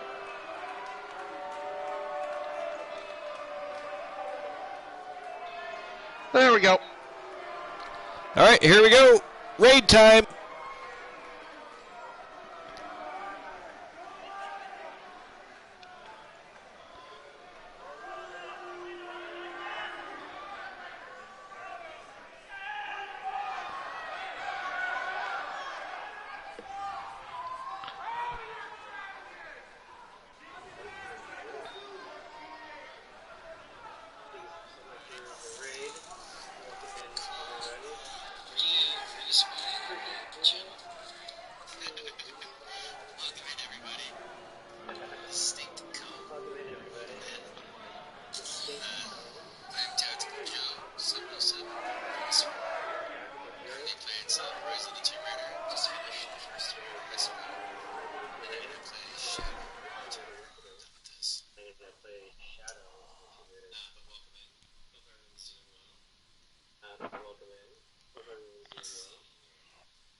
I hate that game's AI.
Do you hear him?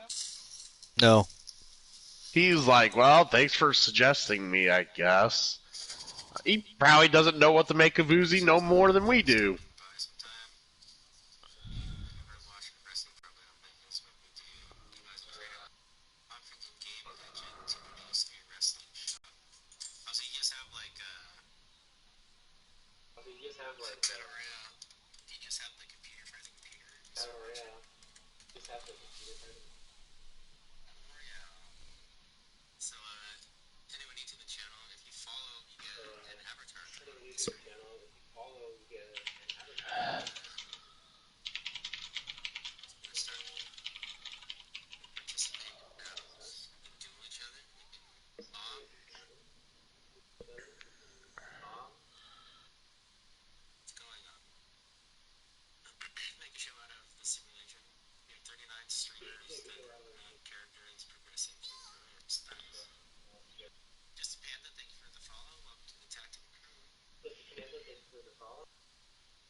Alright, I'm just gonna go to Discord. Yeah, okay. I'll be there for a bit, yeah.